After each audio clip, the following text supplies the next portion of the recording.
దేవుని నామానికి మహిమ కలుగును గాక. మనం ఈరోజు లేఖన భాగంలో నుంచి ఆదికాండం 11వ అధ్యాయం 4వ వచనం నుండి 9వ వచనం వరకు చదువుకుందాం. చదవండి ఒకసారి. వారు మనము భూమి అందంతటా చెదిరిపోకుండా ఒక పట్టణమును, ఆకాశమునంటూ శిఖరము గల ఒక గోపురమును కట్టుకొని పేరు సంపాదించుకొందము రండని మాటలాడుకొనగా, యెహోవా నరుల కుమారులు కట్టిన పట్టణమును గోపురమును చూడ దిగివచ్చెను. అప్పుడు యెహోవా, ఇదిగో జనము ఒక్కటే, వారందరికీ భాష ఒక్కటే, వారు ఈ పని ఆరంభించి ఉన్నారు. ఇక మీదట వారు చేయదలుచు ఏ పని అయినను చేయకుండా వారికి ఆటంకం ఏమీ ఉండదు. గనుక మనము దిగిపోయి వారిలో ఒకని మాట ఒకని తెలియకుండా అక్కడ వారి భాషను తారుమారు చేయదము రండని అనుకొనెను.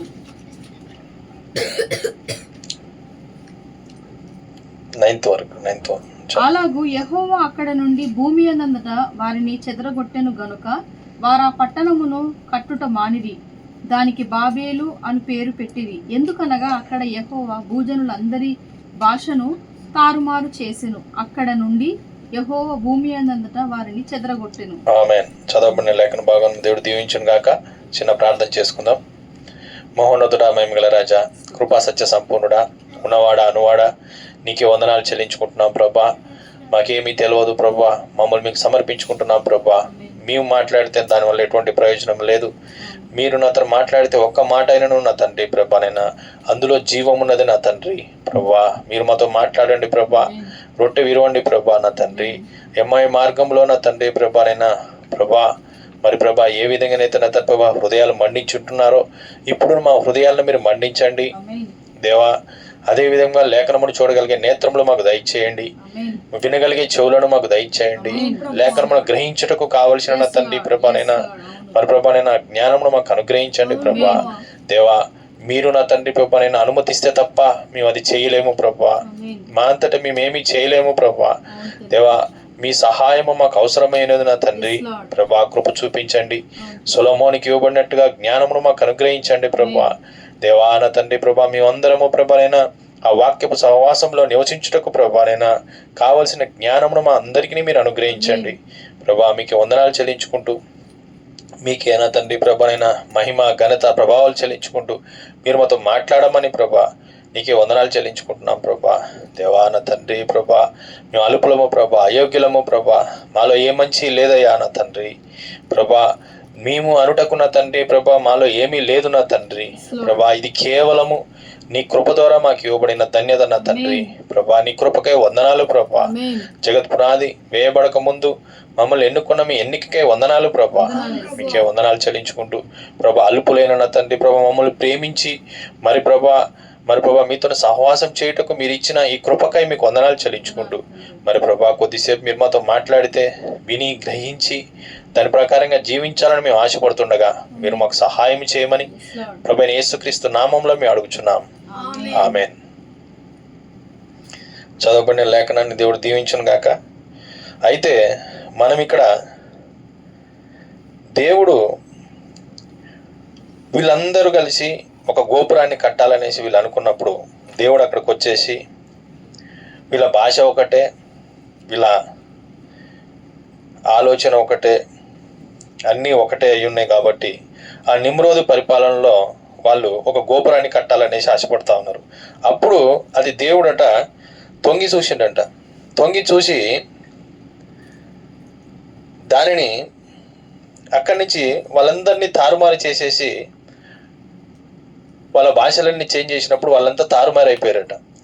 అసలుకి దేవుడు ఎందుకు వాళ్ళని భాషలు తారుమారు చేయాల్సి వచ్చింది?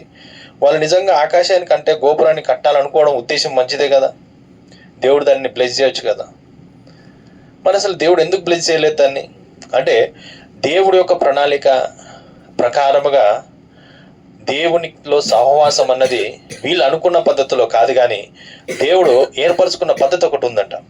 ఆ పద్ధతిలో దేవుణ్ణి ఆరాధించాలి, ఆ పద్ధతిలో దేవుణ్ణి కలవాలి, ఆ పద్ధతిలో దేవుడితోని సహవాసం చేయాలి. దేవుడు ఏర్పరిచిన ఆరాధన దేవుడు ఏర్పరిచిన విధానంలో చేయాలి.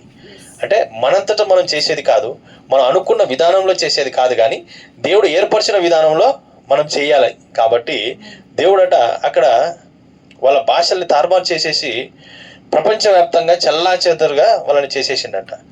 కానీ అసలు దేవుడు ఆదికాండంలో మనం చూసినట్లయితే అక్కడ ఆదికాండంలో ఏదైనా తోటలో దేవుడితోని వ్యక్తిగత సహవాసాన్ని కలిగి ఉన్నారు వాళ్ళు. ఫస్ట్ ఏ విధమైన సహవాసం అది? దేవుడు ఉదయకాల సమయంలో వచ్చి వాళ్ళతో మాట్లాడడం, దేవుడు వాళ్ళతో సహవాసం చేయడం, అవన్నీ మనం చూస్తూ ఉన్నాం. అయితే దేవుడితోని సహవాసంలో ఉన్నంత వరకు, దేవుడితో ఐక్యతలో ఉన్నంత వరకు ఆదాము ఏదైతే పలుకుతున్నాడో అది జరగడం మనం చూస్తూ ఉన్నాం. ఆదాము నోటి మాట వలన ప్రతిదాన్ని సృష్టించడం, దేవుడు అక్కడ ఆహారము ప్రతిదీ కూడా ఆదాముకి ఇవ్వడం మనం చూస్తూ ఉన్నాం. అయితే ఆదాము ఒకరోజు అవ్వ అక్కడ ఆదాము చెప్పింది కాకుండా ఆ యొక్క సాతానికి వాడి యొక్క మాటకి చెవినిచ్చినప్పుడు అక్కడ దేవుడి యొక్క ప్రణాళిక తప్పిపోవడాన్ని మనం చూస్తూ ఉన్నాం. అక్కడ ఏం తప్పిపోయింది? అక్కడ దేవుడి యొక్క ప్రణాళిక తప్పిపోయింది. అప్పటి వరకు కూడా వాళ్ళు పలుకబడిన మాట ద్వారా జీవించారంట. ఇప్పుడు మళ్ళా ఆ ఫెలోషిప్ మనకు కావాలి. ఏ మాట అది? పలుకబడిన మాట ద్వారా జీవించే ఫెలోషిప్ మనకు కావాలి. అయితే వీళ్ళని ఎప్పుడైతే అక్కడి నుంచి ఆ వాక్యపు వరుసలో నుంచి తప్పిపోయారో అప్పుడు సర్పాన్ని మనం శపించడం మనం చూస్తూ ఉన్నాం. నువ్వు మన్ను తింటావు అనేసి, నువ్వు పొట్టతో ప్రాకుతావు అనేసి 3వ అధ్యాయంలో మన ఆదికాండంలో మాట్లాడడం మనం చూస్తూ ఉన్నాం. ఆ తర్వాత అవ్వ దగ్గరికి వచ్చినప్పుడు అవ్వని ఆమె నువ్వు తినొద్దన్న పండు తిన్నావు కాబట్టి నువ్వు ఆమె గర్భాన్ని శపించడం మనం చూస్తూ ఉన్నాం. ప్రసవ వేదంతో పిల్లల్ని కంటవని చెప్పడం మనం చూస్తూ ఉన్నాం. కానీ అక్కడి నుంచి ఆదాము దగ్గరికి వచ్చినప్పుడు దేవుడు అక్కడ ఆదామా నువ్వు తినొద్దన్నది తినడాన్ని బట్టి ఈ నేల శపించబడ్డది అంటాడు. దేవుడేమో అక్కడ సర్పము మోసపుచ్చడం వల్ల సర్పాన్ని శపించేసిండు. తర్వాత అవ్వ దగ్గరికి వచ్చినప్పుడు అవ్వ ఆమె తిన్నది కాబట్టి ఆమె గర్భాన్ని శపించడం మనం చూస్తూ ఉన్నాం. అయితే ఆదాము దగ్గరికి వచ్చినప్పుడు మాత్రం దేవుడు ఆదామా నువ్వు చేయొద్దన్నది చేసినావు కాబట్టి నీకు వలన ఈ యొక్క నేల శపించబడ్డది అంటాడు. అసలుకి నేల ఏం పాపం చేసింది కదా పాపం?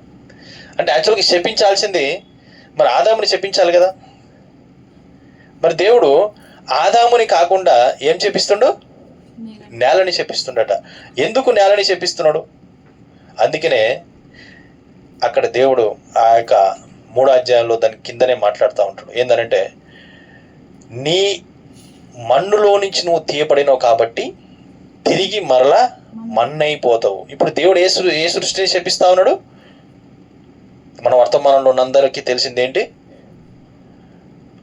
ఈ యొక్క శరీరం మొదటి సృష్టిని కాదు కానీ 2వ సృష్టిని శపించడం మనం చూస్తూ ఉన్నాం. అయితే అక్కడ అంటున్నాడు అనమాట, ఆదామా ఇక నుంచి నీవు తిరిగి మన్నులో చేరేంత వరకు నీవు ముళ్ళ పొదళ్ళు గచ్చ పొదళ్ళు మొలిపిస్తుందట ఈ నేల. ఏ నేల? ఏ మన్ను? ఈ మన్నులో. ఇప్పుడు ఇందులో క్రోధము, పాపము, మదము, మత్సరము, అహంకారము ఇవన్నీ నింపబడ్డాయి. అర్థమైందా? ఇప్పుడు వీటన్నిటినీ తీసివేయుట కొరకు ఒక విమోచకుడు రావాలి. కానీ ఇప్పుడు ఆదాముని అదే విధముగా అదే తోటలో, సరే ఆదామా నేను చేసిన సృష్టి కాబట్టి సరేలే ఇక మరి ఒక మూలన ఉండులే ఏదైనా తోటలో అనేసి ఆదాముతో అనలేదట దేవుడు. ఇప్పుడు ఏం చేసిండు ఆదాముని? తాత్కాలికంగా ఏదైనా తోటలో నుంచి బయటికి పంపించేసిండట. శాశ్వతంగా కాదు. ఏ విధంగా పంపించాడు? తాత్కాలికంగా ఏదైనా తోటలో నుంచి బయటికి పంపించడాన్ని మనం చూస్తూ ఉన్నాం. ఆ తర్వాత మనం ఇప్పుడు వీళ్ళంతా కలిసి ఇప్పుడు నిమ్రోదు పరిపాలన వచ్చిన తర్వాత వీళ్ళు ఏం చేస్తున్నారు? నిమ్రోదు పరిపాలనలో వీళ్ళందరూ కలిసట, అరే చలో మనంతా ఒకటే భాష, మనందరం ఒకటే కాబట్టి ఒక పని చేద్దాం, మనందరము కలిసి నివసించుటకు ఒక గోపురాన్ని కట్టుకుందాం అనేసి వీళ్ళు ఒక ఆలోచన చేశారట. ఆలోచన చేసేసి ఒక గోపురం కట్టడం మొదలుపెట్టారంట. మొదలుపెట్టినప్పుడట దేవుడు ఆ గోపురాన్ని చూసి వీళ్ళ భాషలు తారుమారు చేసేసి ప్రపంచవ్యాప్తంగా చెల్లాచెదరికి చేసేసిండట వీళ్ళని. ఎందుకు? దేవుడి యొక్క ప్రణాళిక మంచి చెడు కలిసి అక్కడికి చేరడం కాదు, కానీ ఏ విధంగా అలాగ ఆ పద్ధతిలో అక్కడికి చేరడం కాదు, కానీ వాళ్ళ యొక్క ఆచారంలో అక్కడికి చేరడం కాదు, కానీ వాళ్ళు అనుకున్న విధానంలో అక్కడికి చేరడం కాదు, కానీ పలుకుబడిన మాట ద్వారా చేరవలసి ఉంది. ఏ విధంగా చేరాలి? పలుకుబడిన మాట ద్వారా చేరాలి. కానీ వీళ్ళందరూ ఏ విధంగా చేరాలనుకుంటున్నారు? అక్కడికి వీళ్ళు అనుకున్న పద్ధతిలో కట్టాలనుకుంటున్నారు, వీళ్ళు అనుకున్న పద్ధతిలో అక్కడికి చేరాలనుకుంటున్నారు. కానీ దేవుడి యొక్క ఉద్దేశం ఏంటంటే వీళ్ళు అనుకున్న విధానంలో కాదు, కానీ అక్కడ దేవుడు ఏర్పరిచిన విధానంలో చేరాలి. అయితే వీళ్ళందరూ కలిసి కట్టాలనుకున్న ఆ గోపురాన్ని దేవుడు ఏం చేస్తున్నట్టు అక్కడ దాన్ని అక్కడి నుంచి చెల్లాచెదురు చేసేసి, ఒక్క నిమిషం మనం లేఖన భాగంలో వర్తమానంలో నుంచి చూద్దాం.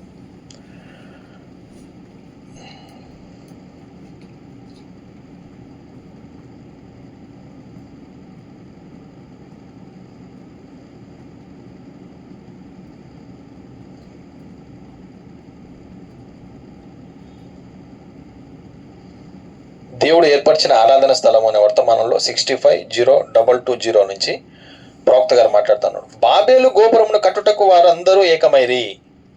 ఏ విధంగానంట? బాబేలు గోపురాన్ని కట్టడానికి వాళ్ళందరూ ఏకమైరట. బైబుల్ ఏందంతటా పాత నిబంధనలో ఐక్యత మాదిరి మరి ఏది లేదు. ఐక్యతకు సాదృశ్యము అదొకటియే. నిమ్రోదు అను ఒక దుర్మార్గుడు, ఏ విధంగా? నిమ్రోదు అను ఒక దుర్మార్గుడు వెళ్ళి చిన్న దేశములన్నీ ఒక చోట చేర్చి ఈ గోపురమును నిర్మించవలనని బలవంతముగా ఏకం చేసి అది ఒక మతారాధనాయే, కానీ దేవుని వాక్యములో కలియదు. కావున శాఖ సంబంధమగు మతమునకు ఈ పాత నిబంధనలోని బాబేలు గోపురము మాదిరి. ఏంటంట? కావున శాఖ సంబంధమగు మతమునకు ఈ పాత నిబంధనలోని బాబేలు గోపురము మాదిరి. ఇది నిశ్చయముగా మతమే గాని దేవుని వాక్యం యొక్క మతము కాదు. ఏ శాఖలోనూ దేవుడు తన నామమును ఉంచుకొనుటకు నిర్ణయించలేదు. అది ఉన్నట్లయితే దానికి వాక్యమును నేను చూపించకూర్చున్నాను. ఆయన ఉన్నాడని చెప్పుకొనుచున్నారని నాకు తెలియను, గాని ఆయన లేడు. ఆయన పలు స్థలములలో తన నామములో ఉంచలేడు. ఎందుకనగా ఆయన తన నామమును ఒక్కచోట మాత్రమే ఉంచుదనని చెప్పాను. ప్రతి శాఖ వారు ఆ చోట మేము అని చెప్పుకొంచున్నారు, కానీ అది తప్పు. అయితే అది ఎక్కడ? ఆయన తన నామమును ఉంచెను. ఎక్కడ ఉంచిన నామాన్ని? వాక్యము. ఎక్కడ? వాక్యములో. అంటే ఈ యొక్క వీళ్ళ సిద్ధాంతంలో, వీళ్ళు అనుకున్న విధానంలో కాదు, కానీ దేవుడు ఏర్పరచుకున్న దాంట్లో దేవుడు వాక్యాన్ని పెట్టిండట. ఎక్కడ పెట్టిండు? దేవుడు ఏర్పరచుకున్న దాంట్లో పెట్టిండంట. వీళ్ళ సిద్ధాంతంలో ఆయన ఎతకాలనుకుంటున్నారు. వీళ్ళ సిద్ధాంతంలో అక్కడ దేవుని చూడాలనుకుంటున్నారు. వీళ్ళు అనుకున్న విధానంలో దేవుని చూడాలనుకుంటున్నారు. ఈరోజు ఏ విధంగా అవుతుందనంటే, ఇక్కడ చికాగో బాలుడు గురించి 6వ ముద్రలో ప్రవక్త గారు మాట్లాడినట్టుగా అక్కడ స్వయంవరానికి వచ్చినప్పుడు రాజకుమారుడు అక్కడ ఏమైంది? వీళ్ళందరంట నిజముగా ఆయనకి టకాఫరుగా ఉన్నారంట. అంటే ఆయనని చేసుకొనుటకు అర్హత కలిగిన విధమైన జ్ఞానాన్ని కలిగి ఉన్నారట. వీళ్ళు కూడా మంచి చదువులు, మంచి అలంకరణ, అర్థమవుతుందా? అదే విధమైన ఆ యొక్క వాక్యం యొక్క ప్రత్యక్షత, ఇవన్నీ వాళ్ళు కలిగి ఉన్నారు. వాక్యాన్ని చదవడం, మాట్లాడడం, బోధించగలిగే జ్ఞానం వీళ్ళకి ఆయనకి ఎట్టున్నారంటే సరి సమానంగా కనపడతా ఉన్నారట. వీళ్ళందరూ కూడా ఏ విధంగా కనపడతా ఉన్నారు? వీళ్ళు సరి సమానంగా కనపడతా ఉన్నారంట. అంటే వీళ్ళు అనుకున్న విధానంలో వీళ్ళు ఆ విధంగా అనుకున్నారంట. నేను వస్తే మా నాన్న చేసుకుంటాడు. ఎందుకు అనంటే, మా డాడీ ఎంత గొప్పడో తెలుసా నీకు? అర్థమవుతుందా? నన్ను చూడు, పిహెచ్డి చూడు, ఎల్ఎల్బి చూడు, నేను ఎంతగా చదువుకున్నానో చూడు అనేసి వాళ్ళందరూ చెప్తా ఉన్నారంట. ఒక ఆమె మించి ఒక ఆమె, ఒక ఆమెను మించి ఒక ఆమె, ఆ విధంగా వాళ్ళు మాట్లాడుకుంటా ఉన్నారంట. మేము చాలా గొప్పోళ్ళం, మాకే కొదవలేదు ఈరోజు. ఎందుకనంటే మేము అర్హత పొందుకున్నాం ఈరోజు. ఆయన చేసుకుంటే నన్ను చేసుకుంటాడు, ఆయన చేసుకుంటే నన్ను చేసుకుంటాడు, ఆయన చేసుకుంటే నన్ను చేసుకుంటాడు అనేసి వీళ్ళందరూ కూడా, ఈ 10 మంది కూడా ఆ విధమైన స్వభావాన్ని కలిగి ఉన్నారట. ఎందుకు? ఈరోజు ఈ లవోదికీయం యొక్క సంఘకాలం యొక్క పరిస్థితి అదే అంటాడు. ఏంది? వీళ్ళందరూ కూడా మేము సరి సమానంగా ఉన్నాం, మాకంతా తెలిసింది. వీళ్ళు అనుకున్న పద్ధతిలో గోపురాన్ని కట్టుట, అనుకున్న పద్ధతిలో దేవుణ్ణి చేరాలని ఆశపడతా ఉన్నారట. అనుకున్న పద్ధతిలో వాళ్ళు అనుకున్న విధానంలో దాన్ని చెయ్యాలని ఆశపడతా ఉన్నారట. కానీ దేవుని యొక్క ఉద్దేశం అది కాదు. దేవుని యొక్క ఉద్దేశం ఏంది? వాక్య క్రమములో చేయాలి. ఏ విధంగా చేయాలి? వాక్య క్రమములో చేయాలి. ఇప్పుడు ఆ వాక్య క్రమం ఎక్కడుంది? మరి ఇక్కడ లైన్ తప్పిపోయింది. ఆది కాండంలో అక్కడ మొదట 3వ అధ్యాయంలో అక్కడ ఆ లైన్ తప్పిపోయింది. ఆ తప్పిపోయి వాళ్ళు పాపంలో పడిపోయారు. పాపంలో పడిపోయిన తర్వాత అక్కడ తాత్కాలికమైన విమోచనే ఉంది. ఇంకా శాశ్వతమైన విమోచన లేదు, శాశ్వతమైన విజయం లేదు. అప్పటి వరకు కూడా ప్రతి ఒక్కరిని మనం చూసుకుంటూ వచ్చినట్టయితే మోషే దగ్గర నుంచి కూడా పడిపోవడం మనం చూస్తూ ఉన్నాం. ప్రతి ఒక్కరు ఎక్కడో ఒక దగ్గర, ఆదాము కావచ్చు, అబ్రహాము కావచ్చు, ప్రతి ఒక్కరు కూడా ఎక్కడో ఒక దగ్గర పడిపోవడాన్ని మనం చూస్తాం. అంటే తాత్కాలికమైన విమోచనే, కానీ ఎవరు కూడా దానికి యోగ్యత లేని వారిగా ఉన్నారట. ఎవరికి కూడా ఆ యోగ్యత లేదు పూర్తిగా విమోచించుటకు. అక్కడికి చేరడానికి కావలసిన కనెక్షన్ ఏదైతుందో ఆ కనెక్షన్ని ఇచ్చుటకు ఎవరికి కూడా సరైన అధికారము, అర్హత లేని వారిగా ఉన్నారంట. అర్థమవుతుందా? ఎందుకు అనంటే ఈరోజు మనం చూసినట్టయితే లేఖన భాగం అనగానే అందరూ వర్తమానం ఒకటి తీసుకొని దాన్ని చదివేసి తీసుకొచ్చేసి పనిచేసుకోవడం అనుకుంటా ఉన్నారు. అంటే ఆయన ఏదైతే చదువుకున్నాడో ఒక 4-5 కోడ్లు తీసుకొని మనం ఆ కోడ్లను తీసుకొచ్చేసి వాళ్ళకి ఇచ్చేస్తే మనం ఈరోజు నిజంగా చాలా మనం చెప్పగలిగినాం, మనం చేయగలిగినాం అనేసి అనుకుంటా ఉన్నారు. కానీ నిజముగా దేవుడు పిలిచిన వ్యక్తులు ఆ దాహం పెట్టబడుతుందంట. ఇప్పుడు ఆ దాహం ఎటువంటిది అని అంటే అది ఇచ్చేంత వరకు ఆ మనిషి మనశ్శాంతిగా ఉండలేడంట. అంతేగానేసి చదివేసి తీసుకొచ్చేసి బోధించేది కాదు. ఎందుకనంటే ఇది లోపల పెట్టబడిన ఊట. ఏంటిది? లోపల పెట్టబడిన ఊట ఇది. ఇప్పుడు వీళ్ళు అనుకున్న పద్ధతిలో అది రాదు వాక్యం. వీళ్ళు ఎట్లంటే వీళ్ళ జ్ఞానానికి అర్థం కాని విధానంలో వస్తుందట వాక్యం. అక్కడికి ఏ విధంగా వస్తుంది? వాళ్ళ జ్ఞానానికి అర్థం కాని విధానంలో అక్కడికి వస్తుంది. కాబట్టి అందుకనే వాళ్ళు దాన్ని గుర్తెరగలేకపోతా ఉన్నారు ప్రతి కాలంలో. కానీ ఎవరు ఎరగలుగుతున్నారు? మరి మొదటిగా ఎన్నిక చేయబడిన వారు మాత్రమే. అందుకనే ఈరోజు ఒక ఫిలిం ఇండస్ట్రీ అనుకుందాం. ఆ ఇండస్ట్రీలో ఒక డైరెక్టరు ఒక మూవీ తీయాలనుకున్నప్పుడు ఒక స్టోరీని చదువుతాడు. ఏం చదువుతాడు? ఆ స్టోరీని చదివిన తర్వాత ఇప్పుడు ఒక 300 పేజీలు ఉందనుకుందాం. ఆ స్టోరీ ఎన్ని పేజీలు? 300 పేజీలు ఉందనుకుందాం. ఆ 300 పేజీలు ఉన్న స్టోరీని చదివేసి వాడు తీసుకొచ్చేసి పలాని పేరాల్లో దిస్ చేసు, పలాని పేరాల్లో ఇది చేసు, పలాని పేరాల్లో ఇది చేసు అనేసి కానీ వాడు సినిమా తీస్తే ఎట్లా? ఈ పేరాలో ఇది చేసు, ఆ పేరాలో అది చేసు, ఆ పేరాలో అది చేసు అనేసి సినిమా తీస్తే ఇది వీడి చెప్పి ఈ రోజు ఇది చెప్పిన తర్వాత ఈ 300 పేజీలు కంప్లీట్ చేయాలంటే ఆయనకు 3 నెలలు పట్టింది అనుకుందాం. 3 నెలలు పట్టింది ఆయనకి. అది చెప్పాలంటే ఒక 4-5 వారాలు చెప్పిండు అనుకుందాం. ఇప్పుడు ఎప్పుడైతే ఈ యొక్క మొదటి రోజు చెప్పింది ఉందో రెండో రోజుకి వచ్చేసరికి మొదటి రోజు మర్చిపోతాడు. ఈ రెండో రోజు చెప్పింది ఏదైతే ఉందో 3వ రోజు వచ్చేసరికి 2వ రోజు మర్చిపోతాడు. ఇప్పుడు వీడు 3 వారాలు పోయేసరికి ముందల చెప్పిందంతా మర్చిపోతాడు. అవునా కాదా? అంటే ఏంది? ఒక డైరెక్టర్ ఒక ఫిలిం తీయాలనుకుంటేనే లోకంలో వాడు కూడా ఒక స్పిరిట్ ద్వారా నడిపించబడాలి. ఆ స్పిరిట్ వాడిని నడిపించాలి.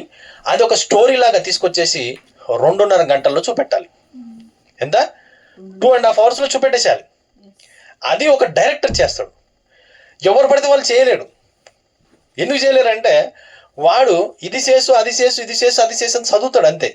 కానీ ఇక్కడ ఆ ఎన్నికకి ఎవరినైతే దేవుడు ఎన్నుకున్నాడో అందులో ఆ ఊటని పెడతాడట. ఏం పెడతాడు? ఇది జీవజలపు ఊట. ఆమేన్. దేవునికి మహిమ కలుగును గాక. ఇది ఏంటంటే పోసిన నీళ్ళు కాదు, ఊరుతున్న ఊట అయి ఉన్నది. ఆ ఊట ఏం చేస్తుందంటే అది ఇచ్చిన దాకా కూడా అదట దాన్ని ఎవ్వరూ ఆపలేరంట. ఎందుకు ఆపలేరు తెలుసా? అది దేవుడు ద్వారా ఇవ్వబడిన ఊట. ఎక్కడి నుంచి? దేవుడు ద్వారా ఇవ్వబడిన ఊట అయి ఉన్నది అది. కాబట్టి ఆ ఊటను ఎవరు ఆపలేరు. ఆ ఊట ఏం చేస్తుందంటే లోపలిని చూపుతుంది. కానీ మనిషి ఏం చేస్తాడు? ఈరోజు తీసుకొచ్చేసి ఒక గుంట తోమి ఆ గుంటలో కొన్ని నీళ్లు పోస్తాడు. కొన్ని నీళ్లు పోసిన తర్వాత ఇప్పుడు పోషకమైన నీళ్లు పోస్తా ఉన్నాడు. బాదం పప్పు, జీడిపప్పు, కిస్మిస్లు ఇవన్నీ వేస్తా ఉన్నాడు. అర్థమవుతుందా? ఈ వేస్తున్నాడు లోపటి నుంచి. కానీ యాక్చువల్గా మనిషి దానికి సంబంధించిన వాడు కాదు, అనారోగ్యంగా ఉన్నాడు. కానీ ఎన్ని పోసినా కానీ పోసినప్పుడు కొంచెం బలం వస్తుందేమో, పోసినప్పుడు కొంచెం శక్తి వస్తుందేమో, కానీ మరలా అనారోగ్య పాలైపోతాడు. ఎందుకనంటే ఆల్రెడీ ఒక డిసీజ్ లోపల ఉంది. ఏముంది? ఒక రోగం లోపల ఉంది. అర్థమైందా? కానీ దేవుడు ఎన్నుకున్న వ్యక్తి ఏమైనాడంటే అది లోపటి నుంచి ఉబికే ఊటై ఉన్నది. వీళ్ళు ఏం చేస్తారు? పైనుంచి పోస్తా ఉన్నారు నీళ్లు. ఈరోజు పోసినప్పుడు నీళ్ళు ఉంటాయి, మళ్ళీ కొద్దిగా చూస్తే ఎండిపోతాయి. అందుకే దేవుడు ఉపమానంలో మాట్లాడుతూ ఉంటాడు. ముళ్ళ పొదల్లో విత్తబడిన విత్తనాలు, ఇంకా బండ మీద పడిన విత్తబడిన విత్తనాలు, మంచి నేలలో విత్తబడిన విత్తనాల గురించి, వీటన్నిటి గురించి దేవుడు మాట్లాడుతూ ఉంటాడు. అంటే అసలైన సారవంతమైన నేలలో విత్తబడిన విత్తనం ఏ విధంగా ఉంటుందంటే ముందుగా దున్నబడుతుందంట. అర్థమవుతుందా? దాని యొక్క స్వభావం ఏ విధంగా ఉంటుందంటే సరెండర్ అయ్యే స్వభావం కలిగి ఉంటుందంట. ఏ విధమైన స్వభావం? సరెండర్ అయిపోయే స్వభావాన్ని కలిగి ఉంటుంది. అయితే ఇప్పుడు వీళ్ళందరూ ఒక ఎక్స్పెక్టేషన్స్తో ఉంటారు. ఏంటంటే ఈ కోడ్ ఈ విధంగా చెప్తుంది, ఇగో ఈ కోడు అని. కానీ దేవుడు ఏం చేస్తాడు తెలుసా? ఒక వర్తమానాన్ని మనం చదువుతున్నప్పుడు దేవుడు అనుభవపూర్వకంగా దేవుడు మనతో మాట్లాడి దాంట్లో నుంచి ఆ వర్తమానాన్ని ఇస్తాడు దేవుడు. అంటే ఇప్పుడు ఈ సమయంలో తిన్న అనుభవాన్ని మనం కలిగి ఉండాలి. హిస్టరీలో లేదు దేవుడు. ఎక్కడ ఉన్నాడు దేవుడు? హిస్టరీలో లేడు. ఇప్పుడు ప్రజెంట్ మన తిన్న అనుభవంలో కలిగి ఉండాలి. ఇప్పుడు మనం ఆ వర్తమానాన్ని మనము ఇప్పుడు నిజంగా దేవుడు మనకు ఒక ప్రవక్త గారి ద్వారా ఆ యొక్క ఫార్ములాని ఇచ్చిండు మనకి. ఏంటి? ఏ విధంగా దేవుణ్ణి కలుసుకోవాలి, ఏ విధంగా దేవుడి దగ్గరికి వెళ్ళాలి. అక్కడ వర్తమానం ఆగిపోలేదు. ఇప్పుడు ఎక్కడ ట్రావెల్ అవుతుంది? మరి ఈ వధువులో ట్రావెల్ అవుతా ఉంది. ఇప్పుడు ఈ వధువు ఏం చేయాలి? ఆ వాక్యాన్ని అనుభవపూర్వకంగా జీవించాలి. ఇప్పుడు నిజంగా అక్కడ చూసుకున్నట్టయితే వాళ్ళందరూ కూడా మేము సరిపోతాం దానికి ఎన్నికైన వారం అనేసి వాళ్ళందరూ అనుకుంటా ఉన్నారట. కానీ అక్కడికి వచ్చి తీరా ఆయన చూసినప్పుడు ఆయన అనుకున్న గుణలక్షణం ఒక్కరిలో కూడా కనపడతలేదంట. అర్థమైందా? ఆయన అనుకున్న గుణలక్షణం ఒక్కరిలో కూడా కనపడతలేదు. అది చూసినప్పుడు ఆయన ఎంతో బాధపడతా ఉన్నాడు. ఎందుకనంటే వాళ్ళందరికీ నేను అన్న స్వభావం ఉంది, మాకుంది, మేము చేయగలం, మేము మాట్లాడగలం, మేము అది చెప్పగలం అనేసి వాళ్ళందరికీ ఉందట. కానీ ఒక దీన స్త్రీ గురించి ఆయన మాట్లాడుతూ అక్కడ ఒకసారి మనం దాన్ని చూద్దాం. చదివినట్టయితే మనకు కొంచెం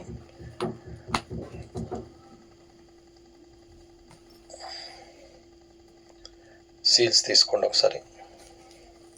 6వ ముద్ర.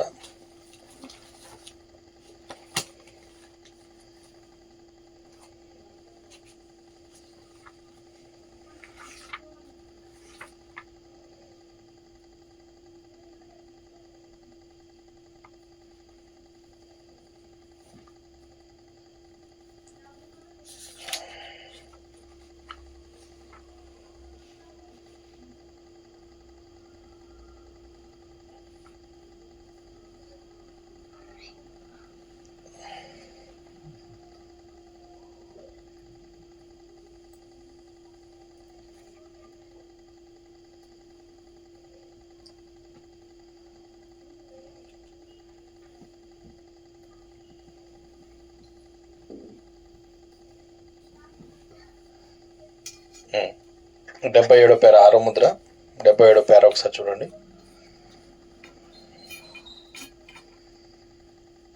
చదువుతారా? కావున ఈ యువతులు ఆ యవ్వనస్తుడు కొరకై ఆ విధముగా పాశ్చాత్య దుస్తులను ధరించుకొని అతడు ఎప్పుడు వెలుపలికి వచ్చినా అని ఎదురు చూచుండిరి. అతడిని నేనే తప్పకుండా ఆకర్షించుదునని ప్రతి ఒక్కరూ తలంచుచున్నారు. చూసిరా? అంటే నేనే ఆకర్షిస్తా అనేసి ప్రతి ఒక్కరు తలస్తా ఎదురు చూస్తా ఉన్నారంట. ఎందుకు అనంటే వీళ్ళందరూ కూడా ఆ వాక్యం యొక్క క్రమంలో కాదు, కానీ వీళ్ళు కట్టిన గోపురం యొక్క క్రమంలో దేవుణ్ణి ఎతకాలని చూస్తూ ఉన్నారు. అంటే అక్కడికి చేరాలి అని అంటే వీళ్ళు అనుకున్న పద్ధతిలో చేరేది కాదట. చదవండి 78వ పేరా చదవండి సరే. ఆ స్థలమందు ఆ యువతుల యొక్క బంధువుల అమ్మాయి ఒక యువతి ఉన్నది, మరియు ఆమె ఒక అనాథ. ఈ యువతులందరికీ ఆమె పనులను చేసి పెట్టేది. ఎందుకనగా ఆ యువతులు వారి యొక్క గోళ్లకు రంగును వేసుకొనుట వలన, సామాన్లు కడుగుట ద్వారా, పనులు చేయటం ద్వారా తమ చేతుల నాజూకు పోతుందని పనులు చేసేటి వారు కారు. మరియు ఆమె కఠినమైన సమస్త పనులు చేసేటిది. పిదప చివరకు ఆ యవ్వనస్తుడు వచ్చినప్పుడు వారు వెలుపలికి వెళ్లి పాశ్చాత్య మర్యాద పూర్వకముగాను మరియు ద బుక్ బోర్డ్ అనే దాని ప్రకారంగా వారు అతన్ని తీసుకొని వచ్చిరి. వారు లోపలికి వచ్చి తుపాకీలను తీసుకొని గాలిలో పేల్చుచు అతని ముందు వారు నటించుచున్నారని మీరెరుగుదురు. మరియు ఆ రాత్రి అందు వారికి అచ్చట గొప్ప నాట్య విందు ఏర్పాటు చేసిరి. ఒక ప్రాచీన నాట్యం అది. మరియు ఆ చుట్టూ ఉన్న పశువుల కాపరులందరూ వచ్చి వారి యొక్క నాట్యమునందు పాల్గొందురు. ఇవన్నీ ఎందుకనే మొదటి విషయాన్ని మీరు ఎరుగుదురు. ఈ ఆనందోత్సవం 2 లేదా 3 రోజుల వరకు ఈ విధంగా కొనసాగిన. చూడండి వీళ్ళు ఏం చేస్తున్నారు, వీళ్ళు అనుకున్న పద్ధతిలో ఆయనని ఇన్వైట్ చేసుకుంటా ఉన్నారు. ఏ విధంగా? వీళ్ళు అనుకున్నట్టుగా, వీళ్ళు నిజంగా దేవుడుగా నన్ను ఆకర్షిస్తాడు, ఇగో ఆ గుణలక్షణం నాలో ఉంది, అది నేను చేయగలను. వీళ్ళక అది మాకు తెలియదు అసలు. ఎందుకనంటే ఆ అమ్మాయా, ఆమెనా, ఆమెకు అసలు ఏం తెలుసు? ఈ కోడ్ తెలుసా? ఈ కొటేషన్ తెలుసా? ఇది ఎక్కడుందో తెలుసా? అది ఎక్కడుందో తెలుసా? ఆమెకి మన తెలుసా అసలు? దేవుడు ఆమెనని కూడా ఆమెనా? ఆమె అసలు అర్హత లేదు ఆమెకి ఇక్కడికి రావడానికి. అందుకనే ఆమె ఇక్కడ రాలేదు. అర్థమవుతుందా? ఏంటంట ఆమెకు అసలు అర్హతలే లేదు. ఇది మీరు చదవండి, తర్వాత నేను చెప్తాను. నేను చాలా అంటే మీకు దగ్గర 86-85 పేరా వరకు ఉంది. అయితే దేవుడు వీళ్ళు అనుకుంటున్నారట, మేమే యోగ్యత గలవారము, నాకు పిహెచ్డి ఉంది, నాకు LLB ఉంది, నేను అది చేయగలను. ఎందుకంటే వర్తమానాలు చదివేశాను. ఎన్నిసార్లు చదివాను? 2 సార్లు చదివాను. 1200 వర్తమానాలు 2 సార్లు చదివాను, నాకు అర్హత ఉంది అనేసి అందరూ అనుకుంటా ఉన్నారట. కానీ దేవుడు ఎక్కడ ఆయన ఇష్టపడతాడంటే ఆ యొక్క వాక్యం యొక్క నెరవేర్పు అందులో జరగాలి. ఏం కావాలి? వాక్యం యొక్క నెరవేర్పు కావాలి. అంటే వాక్యం యొక్క అనుకూలమైన జీవితం కావాలి, మనం అనుకున్నట్టు కాదు. వాక్యం ఏం చెప్తుందో దాని ప్రకారంగా జీవించడం మనకు కావాలి. ఈరోజు బోధించడం కాదు కావాల్సింది. నేను ఈరోజు నిజంగా యూట్యూబ్లో నిజంగా వంటల గురించి మాట్లాడుతూ ఉన్నారు. వంటల గురించి మాట్లాడినప్పుడు బిర్యానీ గురించి మాట్లాడారు, నేను విన్నా. అర్థమవుతుందా? ఒక మటన్ కర్రీ చేయడం ఎట్లా అని మాట్లాడారు, నేను విన్నా. అర్థమవుతుందా? ఇవన్నీ నేను వింటా ఉన్నా. నేను అనేసి దగ్గర ఒక 10 రకాల వంటకాలు, నేను దీన్ని 1200 రకాల వంటకాలు అంట. నేను ఏంటి 1200 రకాల వంటకాలు నేను వినేసిన తర్వాత దాని గురించి చెప్తా ఉన్నా. అసలుకి మటన్ బిర్యానీ ఏ విధంగా ఉంటుందో తెలుసా? అసలుకి ఆ మసాలా ఎట్లేస్తారో తెలుసా? ఇది తెలుసా, అది తెలుసా అనేసి మాట్లాడుతూ ఉన్నాం మనం. కానీ కడుపు నిండుతుందా? నిండట్లేదు. మనం మాట్లాడుకుంటా ఉన్నాం, ఇది బాగుంది, కూర బాగుంది, అది బాగుంది, ఇలా చేశారు, అలా చేశారు, ఇది చేశారు, అది చేసు పరిశుద్ధాత్మని ఏ విధంగా పొందుకున్నారో తెలుసా? అర్థమవుతుందా? అబ్రహాము ఏ విధంగా విశ్వాసంలో నడిచాడో తెలుసా? మోషే ఏ విధంగా ఎర్ర సముద్రాన్ని దాటాడో తెలుసా? యెహోషువ ఏ విధంగా యొర్దాన్ని దాటాడో తెలుసా? ఏలియా ఏ విధంగా, అర్థమవుతుందా, ఆ సముద్రాన్ని 2 పాయలుగా చేశాడో తెలుసా? ఎలీషా ఏ విధంగా దుప్పటేయగానే ఏ విధంగా ఆ యొక్క సముద్రం ఏ విధంగా 2 పాయలైందో తెలుసా అనేసి ఈ విధంగా హిస్టరీలో ఉన్న దాన్ని మాట్లాడుకొని ఈరోజు మనం చాలా గొప్పగా ఫీల్ అయిపోతాం. అర్థమవుతుందా? కానీ నీ కడుపు నిండాలంటే నువ్వు వండుకొని తినాలి. ఏం చేయాలి? ఈరోజు అందుకే దావీదు అంటాడు, రుచి చూచి ఎరిగి తిని. ఏమంటాడు? రుచి చూచి ఎరిగి తిని. అంటే మనం అనుకున్న పద్ధతిలో కాదు, కానీ దేవుడు ఏర్పరిచిన పద్ధతిలో ఆయనను మనం చూడగలగాలి ఈరోజు. ఆయన ఏర్పరచుకున్న పద్ధతి ఒకటి ఉంది, ఆ పద్ధతిలో మనం ఆయన చూడగలగాలి ఈరోజు. అంతేగాని మనం అనుకున్నట్టు కాదు, దాన్ని తిన్న అనుభవం కావాలి. ఈ అనుభవం కావాలంటే ఏం చేయాలి? మనకు అప్పటి వరకు విజయం లేకపోవడం మనం చూస్తా ఉన్నాం. కానీ ప్రభు అయిన యేసుక్రీస్తు వచ్చిన తర్వాత కూడా ఆ 40 రోజులు ఉపవాసం ఉన్న తర్వాత ఆయన కొండ మీదకి పోయి కిందికి 40 రోజుల తర్వాత కిందికి వస్తున్నప్పుడు సాతాను శోధిస్తా ఉన్నాడు. వాడు అనుకున్నాడంట, ఏమని తెలుసా? ఈయన కూడా ఎక్కడో పడిపోతాడు. ఏంటంటే ఎక్కడో ఒక దగ్గర పడిపోతాడు. ఎందుకనంటే అందరూ పడిపోవడం చూస్తా ఉన్నాడు. ఇప్పటివరకు విజయం లేదు అక్కడ, అవునా కాదా? విజయం లేదు. కానీ వాడొచ్చి మాట్లాడినప్పుడు ఈలాగూ వ్రాయబడి ఉన్నది. ఏమంటాడు? ఈలాగూ వ్రాయబడి ఉన్నది, ఈలాగూ వ్రాయబడి ఉన్నది, ఈలాగూ వ్రాయబడి ఉన్నది. విజయం స్టార్ట్ అయింది మనకి. అర్థమవుతుందా? ఎక్కడుంది విజయం? వాక్యములో ఉంది, సత్యమైన వాక్యములో ఉంది. నీకు శోధన వస్తూ ఉన్నదనంటే మనం అనుకుంటాం మంచి కడుపుండా తిని నీకు ఏ ప్రాబ్లం లేనప్పుడు సాతాను వచ్చేసి ఈ రాళ్ళను రొట్టెలుగా చేసుకొని తినవా అని అంటాడు అనుకుంటాం. అర్థమైందా? అట్టన్నాడు వాడు. అట్టంటే మనం ఎమ్మటే అంటాం, సాతానా మనిషి రొట్టె వలన కాదు దేవుని వాక్యం వలన జీవించును అనేసి వెంటనే అంటాం మనం. ఎందుకనంటే మన కడుపు బాగా నిండుంది. ఏముంది? బాగా నిండుంది. కాబట్టి నిండి ఉన్నప్పుడు దాని విలువ మనకు తెలియదు. కానీ సాతాను శోధించేది ఎట్లా శోధిస్తాడు తెలుసా? 40 దినాలు ఉపవాసం ఉండి అది తినకపోతే చచ్చిపోతాం. అర్థమవుతుందా? ఇది లేకపోతే ఈరోజు మనం జీవించలేం, ఇది మనకి చాలా అవసరం అన్న దగ్గర శోధించడం మొదలు పెడతారంట. అప్పుడు నువ్వు ఈలాగు వ్రాయబడి ఉన్నది అన్న దాని మీద నిలబడగలగాలి. అర్థమవుతుందా? అంటే అప్పుడు నీకు శోధన వచ్చినప్పుడు, నీకు బాధ వచ్చినప్పుడు, నీవు ఏ మార్గము లేకుండా నువ్వు ఉన్నప్పుడు మార్గదర్శి ఆయన ఉన్నాడని మనం గుర్తెరిగి అక్కడ నిలబడగలగాలి. నీవు పొందిన గాయాల ద్వారా నీ స్వస్థత పొందుకున్నానని నిలబడగలగాలి. అర్థమవుతుందా? కానీ మనం అనుకున్న పద్ధతిలో కాదట. వీళ్ళు అనుకున్న పద్ధతిలో గోపురాన్ని కట్టాలనుకున్నారు, వీళ్ళు అనుకున్న పద్ధతిలో ఆరాధన చేయాలనుకున్నారు, వీళ్ళు అనుకున్న పద్ధతిలో దేవుని ఎతుకుతా ఉన్నారు. వీళ్ళంతా విద్య జ్ఞానంతో నింపబడి ఉన్నారు. వీళ్ళందరూ అక్కడ వీళ్ళు అనుకున్న పద్ధతులు వీళ్ళు చూస్తూ ఉన్నప్పుడు ఈయనకట ఆ చికాగో బాలుడికి స్వయంవరానికి వచ్చిన ఆ రాజకుమారుడికి ఇవన్నీ అసహ్యంగా అనిపిస్తున్నాయంట. అర్థమవుతుందా? అసహ్యంగా అనిపిస్తున్నాయట. ఏది కూడా ఆయన అనుకున్న గుణలక్షణం కనపడతలేదట. అక్కడ జ్ఞానం కనపడుతుంది, విద్య కనపడుతుంది, బోధలు కనపడుతున్నాయి, బల్లాలు పలగొట్టడం కనపడతా ఉన్నాయి, ఇరగొట్టడం కనపడతా ఉన్నాయి, ఇవన్నీ కనపడతా ఉన్నాయి. బిర్యానీ ఇట్లా అట్లా ఇది అది ఇది కనపడుతుందట. కానీ లైఫ్ కనపడతలేదట. ఏం కావాలట? లైఫ్ కనపడతలేదు. కనపడపోయేసరికి ఆయన ఎంతో బాధ చెంది ఆ మేడ మీదకి వెళ్ళి చూస్తున్నాడట. చూస్తున్నప్పుడు అక్కడ దూరాన ఒక స్త్రీ ఉందట. ఆ స్త్రీ అట అక్కడ అంట్లు తోముకుంటూ ఉందట.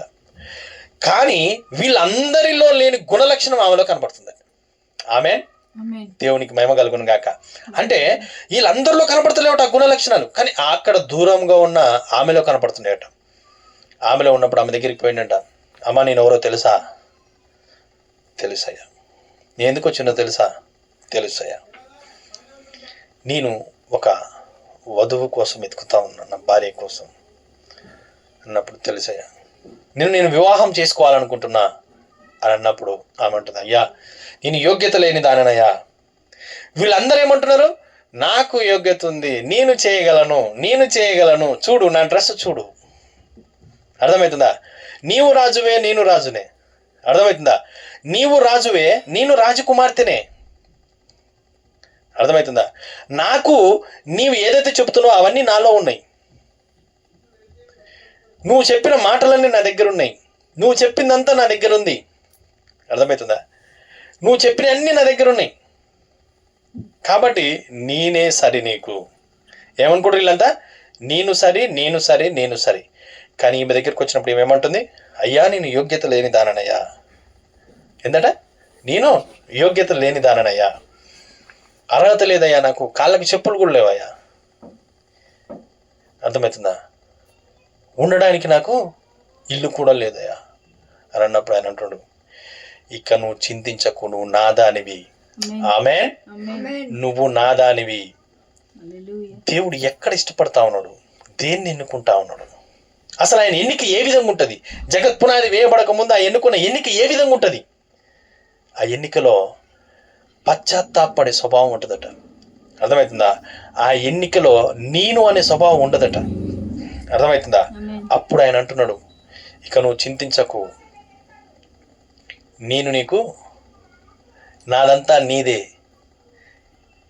నీకు ఒక ఇల్లు సిద్ధపరచ నేను వెళ్తున్నా. అర్థమవుతుందా?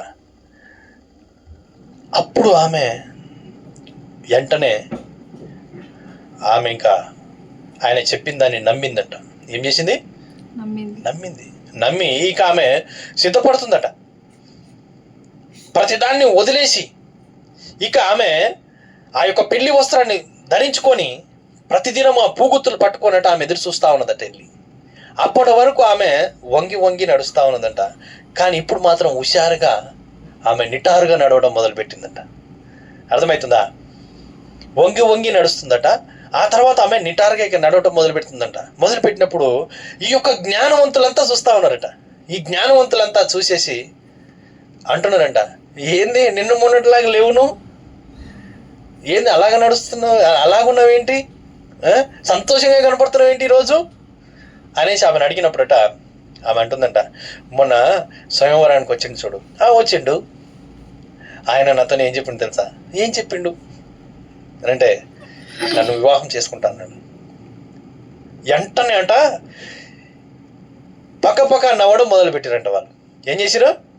పక్క నవ్వడం మొదలుపెట్టారు. ఎందుకు అనంటే వీళ్ళకి అర్హత ఉన్నది అనేసి లవోదిక సంఘకాలం లాగా అనుకుంటున్నారంట. అర్థమవుతుందా? ఏమనుకుంటున్నారు? ఈ లవోదిక సంఘకాలం ఏదైతే ఉందో ఆ విధంగా వీళ్ళంతా జ్ఞానంతో నింపబడి వీళ్ళు నేను చేయగలను అనేసి అనుకుంటా ఉన్నారట. కానీ దేవుడు మాత్రము, ప్రభువా నేను అల్పురాలను ప్రభువా, నాలో ఏమీ లేదు ప్రభువా అనేసి ఎవరైతే ఏ పశ్చాత్తాపడుతున్నారో అక్కడ దేవుడు ఉన్నాడట. అక్కడ దాన్ని ఎన్నుకుంటా ఉన్నాడు. అప్పుడు వీళ్ళంతా కూడా చుట్టూ చేరి హేళన చేస్తూ ఉన్నారట. అర్థమవుతుందా? నువ్వా పిచ్చిదానం, నువ్వు ఎరిదానం, ఏదో అట్లా తమాషాకాని ఉంటాడులే. అర్థమవుతుందా? తమాషాకాని ఉంటాడులే అనేసి వీళ్ళందరూ కూడా హేళన చేస్తూ ఉన్నారట. హేళన చేస్తూ ఉన్నప్పుడు ఆమె వీటన్నిటిని పట్టించుకోవట్లేదట, వీటన్నిటిని చూస్తలేదట. ఆమె మాత్రం ప్రతి దినము ఎదురు చూస్తూ ఉన్నదట. ఎందుకు అనంటే ఆయన ఈమెకు చెప్పిండు, నేను వస్తాను, నేను తీసుకుపోతాను. ఈమె ఏం చేస్తుంది? ఆ వాగ్దానాన్ని పట్టుకొని ఆమె ఎదురు చూస్తూ ఉన్నది. వీళ్ళందరూ హేళన చేస్తూనే ఉన్నారు. నువ్వా, నిన్న దేవుడు అనుకుండా, నీ గుణలక్షణం చూడు ఏ విధంగా ఉందో, నువ్వు చూడు ఏ విధంగా ఉన్నావో, నిన్ను ఎన్నుకున్నాడా దేవుడు? నిజంగా దేవుడట నీవు అనుకుంటున్న దానిని చూసేవాడు కాదట. నీవు అనుకుంటున్న నీ నేత్రముల ద్వారా చూసేది కాదట ఇది. మరి ఏ విధంగా చూడాలి? మరి నిజంగా ఆ సమరయ స్త్రీని దేవుడు చూసినప్పుడట వీళ్ళందరూ బయట రూపాన్ని చూస్తూ ఉన్నారట. కానీ దేవుడు మాత్రము ఆయన ఆ లోపడున్న విత్తనాన్ని చూస్తున్నాడట. వీళ్ళందరూ ఏం చూస్తారు? ఈమె ఇప్పుడు 5 తిరిగింది, ఇప్పుడు ఉన్నవాడు కూడా ఆమెవాడు కాదు. అర్థమవుతుందా? ఈమె వ్యభిచారంతో పడబడిన స్త్రీ, అసహ్యురాలు, అసలు ఈమెని అసలు మన సంఘానికి రానియద్దు, ఈమె వ్యభిచారి, ఈమె రాళ్ళతో కూడా చంపేసేయండి. అర్థమవుతుందా? సమరయ స్త్రీ గురించి అదే విధంగా అంటారు, వ్యభిచారంతో పట్టుబడిన స్త్రీతో కూడా అదే విధంగా మాట్లాడుతూ ఉన్నారు. ఎందుకంటే అందులో కూడా కొంతమంది ఈ స్త్రీతోనే పాపం చేసిన వారు ఉన్నారట. అందుకనే అంటాడు, మీలో పాపము చేయని వాడు ఎవరైతే ఉన్నారో ముందుగా ఒక మొదటి రాయిని వేయమంటున్నాడు. అర్థమవుతుందా? ఎవరైనా వేసిరా అక్కడ? వేయలేకపోయారు. కానీ వీళ్ళ చూసిన చూపు ఎక్కడ ఉంది? వీళ్ళు అనుకున్న పద్ధతిలో వీళ్ళు చూస్తూ ఉన్నారు. కానీ దేవుడు మాత్రం జగత్ పునాది వేయబడక ముందు ఎన్నుకున్న ఎన్నిక ప్రకారంగా దేవుడు చూస్తూ ఉన్నాడు. అయితే ఇక్కడ వీళ్ళందరూ ఆమెను హేళన చేస్తూ ఉన్నారు. ఆమె అక్కడ ప్రతిదినము వీటన్నిటిని పట్టించుకోవట్లేదు. కానీ ఆమెకి ఆయన మాట్లాడిన మాట, ఆ వ్యక్తిగత సహవాసంతో ఆమె ముందుకెళ్తా ఉన్నదట. అయితే వీళ్ళందరూ హేళన చేస్తూ ఉన్నారు, ఎగతాళి చేస్తూ ఉన్నారు, నవ్వుకుంటూనే ఉన్నారు. కానీ ఒక రోజు ఆ దినం రానే వచ్చింది అంటాడు. వచ్చినప్పుడట గుర్రపు డెక్కల సౌండ్ వినపడుతుందట. ఏం వినపడుతుంది? గుర్రపు డెక్కల సౌండ్ వినపడతా ఉన్నదట. ఆమె ఎప్పుడైతే ఆయన అక్కడికి వచ్చిండో వీళ్ళు చూస్తుండగానే ఆ కిటికీలో గుండా దూకి ఆ బండి మీద వెళ్ళిపోయిందన్నట్టు. కానీ వీళ్ళు మాత్రం నవ్వుకుంటూ అలాగనే ఉండిపోయారు. అంటే వీళ్ళు అనుకున్న పద్ధతిలో దేవుణ్ణి చేరాలని అనుకుంటున్నా ఉన్నారు. కానీ దేవుడట ఈ యొక్క బాబేలు యొక్క గోపురం దగ్గర వాళ్ళందరినట చెల్లా చెదురు చేసేసిండట. చెల్లా చెదురు చేసేసి వాళ్ళందరినీ ఆ తారుమారు భాషలన్నీ తారుమారు చేయగానే వీళ్ళందరూ చెల్లా చెదురు అయిపోయారట. అయిపోయిన తర్వాత మరి దేవుడు దాన్ని మరలానట పెంతుకోస్తు పండుగ దినము నాడునా అంటున్నాడు. ఏమంటాడు? పెంతుకోస్తు పండుగ దినము నాడునా. అక్కడ మరలా వాళ్ళందరినీ ఐక్యపరిచినట్టు. అప్పటి వరకు వీళ్ళు మేడగదిలో కూడుకొని ప్రార్థనలు చేస్తూ ఉన్నారు. వీళ్ళందరూ మొరపెడతా ఉన్నారు, చేస్తూ ఉన్నారు. ఇప్పుడు వచ్చేసిందేమో, నిజంగా మేము వెచ్చగా అయిపోయాను, చల్లగా అయిపోయాను, ఇప్పుడు వచ్చేసింది అనుకుంటా, మనం అది పొందుకున్నాం అనుకుంటా అని అన్నప్పుడు పేతురు మాట్లాడుతూ ఉన్నాడు, లేదు లేదు, యోవేలు ప్రవచనం యొక్క నెరవేర్పు జరిగేంత వరకు వేచి ఉండాలి. అర్థమవుతుందా? అంటే వీళ్ళందరూ కూడా మరి అక్కడ ఆ పెంతుకోస్తు పండుగ దినం నాడున వాళ్ళందరినీ ఒక దగ్గర దేవుడు గ్యాదర్ చేస్తా ఉన్నాడు. గ్యాదర్ చేసేసి అక్కడ వీళ్ళందరూ కూడా అక్కడ పండుగ చేసుకుంటారట. పెంతుకోస్తు పండుగ, లోక సంబంధమైన పండుగ కూడా జరుగుతుంది అక్కడ. ఇక్కడ మేడగదిలో ఒక పండుగ జరుగుతుంది. ఆ పండుగనే ఏం పండుగ? అది ఆత్మ సంబంధమైన పండుగ. వీళ్ళు ఇక్కడ తాగుతున్నారు, ఎంజాయ్ చేస్తున్నారు, డాన్సులు చేస్తున్నారు. వీళ్ళు అనుకున్న పద్ధతిలో అక్కడ దేవుణ్ణి ఆరాధిస్తూ ఉన్నారు. వీళ్ళు అనుకున్న పద్ధతిలో దేవుడి దగ్గర కలుసుకోవడానికి ఇష్టపడతా ఉన్నారు. కానీ ఇక్కడ మాత్రము ఆయన ఏర్పరిచిన విధానములో ఇక్కడ ఆరాధన జరుగుతూ ఉన్నది. ఆయన ఏర్పరిచిన విధముగా ఇక్కడ కనిపెట్టడం జరుగుతూ ఉన్నది. ఆయన ఏర్పరిచిన విధముగా పరిశుద్ధాత్మ కుమ్మరించబడ్డదట. ఏం కుమ్మరించబడ్డది? పరిశుద్ధాత్మ కుమ్మరించబడి అక్కడ వీళ్ళంతా కూడా ఆ యొక్క పరిశుద్ధాత్మ కుమ్మరించబడిన తర్వాత వీళ్ళందరూ కూడా బయటకు వచ్చేసారట. అప్పటిదాకా భయపడతా లోపలికి పోయేటప్పుడు అంట నిజంగా మీరు వర్తమానాలు మంచిగా చదివినట్లయితే అక్కడ మాట్లాడతాడు. అక్కడట వీళ్ళు లోపలికి పోయేటప్పుడు భయముతో పోతా ఉన్నారట. అరే నిజమేరా, ఆయన ఉంటే మన దగ్గర, డోంట్ డిస్టర్బ్ మీ, సిట్. నిజముగా ఆయన ప్రభు అయిన యేసుక్రీస్తు ఉంటేరా, ఆయన మనతోని ఏమని వీళ్ళు మాట్లాడగానే ఆయన ముందుండేవాడురా. వాళ్ళు ఆన్సర్ ఏదైనా క్వశ్చన్ అడగగానే వెంటనే ఆన్సర్ చేసేవాడు. మనకు ఒక ధైర్యం ఉండేది, యేసు ప్రభు ఉన్నాడురా, మనకేం ప్రాబ్లం లేదు అనేసి మనం ధైర్యంగా ఉండేవారు. కానీ ఈరోజు ఆయన లేడు ఇక్కడ. వాళ్ళు అడిగితే మనం ఏ కోడ్ అడిగినా కానీ మనం ఏం సమాధానం చెప్పగలం? ఈ కొటేషన్ అడిగితే మనం ఏం సమాధానం చెప్పగలం? ఎక్కడ ఏ లైన్లో ఉంది చెప్పమంటే ఏం సమాధానం చెప్పగలం? మనం చెప్పలేమురా అనేసి వాళ్ళు భయపడతా వణుకుతా మెడగదిలోకి వెళ్ళారట. పైకి వెళ్ళి అక్కడ పెంతుకోస్తు పండుగ దినము నాడున వాళ్ళు ఏక మనసుతో, ఏక ఆత్మతో, వీళ్ళేవి మనసుతో కలిగి ఉన్నారు? వీళ్ళంతా ఈ బాబేలు గోపురములో లోక సంబంధము, వాక్య సంబంధము, దేవుని కుమారులు, నరులు కుమార్తెలు. అర్థమవుతుందా? ఈ లోకము దైవత్వము కలిసి ఓ గోపురాన్ని కట్టాలనుకుంది. అర్థమవుతుందా? కానీ దేవుడు ఏం చేసిండు? దాన్ని డిస్ట్రాయ్ చేయడం మనం చూస్తా ఉన్నాం. కానీ ఇక్కడికి వచ్చేసరికి పెంతుకోస్తు పండుగ దినం నాడున అక్కడనేమో భాషలన్నీ తారుమారు చేసి పంపించేసిండు. ఇక్కడ మేడగదిలో వీళ్ళు పరిశుద్ధాత్మను పొందుకున్న తర్వాత వీళ్ళు బయటకు వచ్చేట రొమ్ము విరుచుకొని బయటకు వచ్చేసి వీరి భాషలో మాట్లాడాను అంటాడు. ఏ విధంగా మాట్లాడాడు? ఒకసారి మనం అపోస్తల కార్యం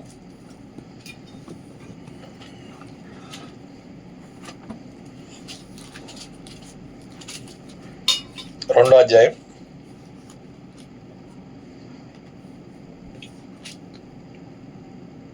5వ వచనం చదవండి ఒకసారి. ఆ కాలమున ఆకాశము క్రింద నుండి ప్రతి జనములో నుండి వచ్చిన భక్తిగల యూదులు యెరూషలేములో కాపురం. వీళ్ళంతా ఎవరంట? భక్తిగల యూదులు. వీళ్ళంతా భక్తిగల యూదులే. అర్థమవుతుందా? ఈ శబ్దము కలగగా జనులు గుంపులుగా కూడి వచ్చి ప్రతి మనుష్యుడు తన స్వభాషతో వారు మాట్లాడుట విని కలవరపడి. ఏందట? అక్కడనేమో భాషలన్నీ తారుమారు చేసి ప్రపంచవ్యాప్తంగా చెల్లాచెదురు చేసిండు. ఇప్పుడు వీళ్ళకి అర్థమయ్యే భాషలో దేవుడు మాట్లాడుతూ ఉన్నాడు, వీళ్ళ స్వభాషలో మాట్లాడుతూ ఉన్నాడు. అర్థమవుతుందా? ఇక్కడికి రావాలంటే నువ్వు ఏమి కలిగి ఉండాలో ఇక్కడ మాట్లాడుతూ ఉన్నాడు. అక్కడనేమో ఆయన విడగొట్టేసిండు, దాన్ని పడగొట్టేసిండు, కానీ ఇక్కడ మాత్రం వాళ్ళ యొక్క భాషలో మాట్లాడుతూ ఉన్నాడు. చదవండి. అంతటా అందరూ విభ్రాంతి నొంది ఆశ్చర్యపడి, ఇదిగో మాట్లాడుచున్న వీరందరూ గలిలీయులు కారా? మనలో ప్రతివాడు తాను పుట్టిన దేశపు భాషతో వీరు మాట్లాడటం మనము వినుచున్నామే, ఇదేమి? ఏందట, వీళ్ళంతా గలిలీయులు కదా, వీళ్ళేంది మనం నివసిస్తున్న భాషలో మన భాషలో వీళ్ళు మాట్లాడుతున్నారేంటి అనేసి వీళ్ళు ఆశ్చర్యపోతా ఉన్నారట.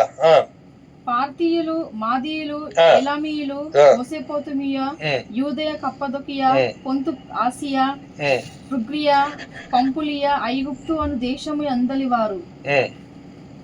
అయితే చూడండి, ఇక్కడ 13వ వచనం మనం చూసినట్టయితే, కొందరైతే అంటే ఈ దేశాల్లో వీళ్ళందరి భాషలలో వీళ్ళు మాట్లాడుతూ ఉన్నారు. ఇప్పుడు వీళ్ళంతా చల్లా చెదురు చేయబడిరు. పెంతెకోస్తు పండుగ దినం ఒకటి వచ్చింది. ఆ పండుగ దినం నాడున దేవుడు అందరినీ ఐక్యపరిచి అప్పటి వరకు కూడా వీళ్ళకి పరిశుద్ధాత్మను కుమ్మరించలేదు, మేడగదులు ఉన్న వారికి. ఆ తర్వాత వీళ్ళ మీద పరిశుద్ధాత్మను కుమ్మరించి అప్పుడు వీరి భాషలో మాట్లాడుతూ ఉన్నాడు. వీరి భాషలో మాట్లాడుతా ఏమంటుండంటే, వీళ్ళు అయితే కొంతమంది అన్నారట దాంట్లో, అరే కొత్త మద్యం తాగిండ్రా వీళ్ళు, ఏందట కొత్త మద్యం తాగిరు అనుకుంటా. అయినా మళ్ళీ అలాగో డౌట్ వచ్చింది, అరే నిజమే కదరా, మద్యం తాగితే ఉన్నది మర్చిపోతాం, లేకపోతే పిచ్చి పిచ్చి మాట్లాడతాం. మన భాషలో ఎట్లా మాట్లాడతారు? సంథింగ్ ఇస్ దేర్, ఏదో ఉంది. అర్థమవుతుందా? అప్పుడు వీళ్ళు ఎప్పుడైతే కొత్త మద్యం తాగిర్రు అనేసి అనగానే పేతురు అక్కడ లేచి బిగ్గరగా, చదవండి కింద 14వ వచనం. అయితే పేతురు 11 కూడా లేచి నిలిచి బిగ్గరగా వారితో ఇట్లనెను, యూదయ మనుష్యులారా, యెరూషలేములో కాపురమున్న సమస్త జనులారా, ఇది మీకు తెలియగాక చెవియొగ్గి నా మాటలు వినుడి. మీరు ఊహించినట్టు వీరు మత్తులు కారు, ప్రొద్దుబొడిచి జామైనా కాలేదు. యోవేలు ప్రవక్త ద్వారా చెప్పబడిన సంగతి ఇదే. ఆమేన్. ఏంటంటే ఇది యోవేలు ప్రవచనము ద్వారా చెప్పబడిన సంగతి ఇదే. కానీ వీళ్ళు కొత్త మద్యం తాగలేదు. ఈరోజు మీరు ఎవరినైతే సిలువేసిర్రో, అర్థమవుతుందా, మీరు ఎవరినైతే తప్పు అని చెప్పిర్రో, మీరు ఎవరినైతే తృణీకరించిర్రో, ఆయనే నిజదేవుడు. మీరు దేవుణ్ణి సిలువేసిర్రు, వాక్యాన్ని సిలువేసిర్రు, మీరు తప్పు చేసిర్రు.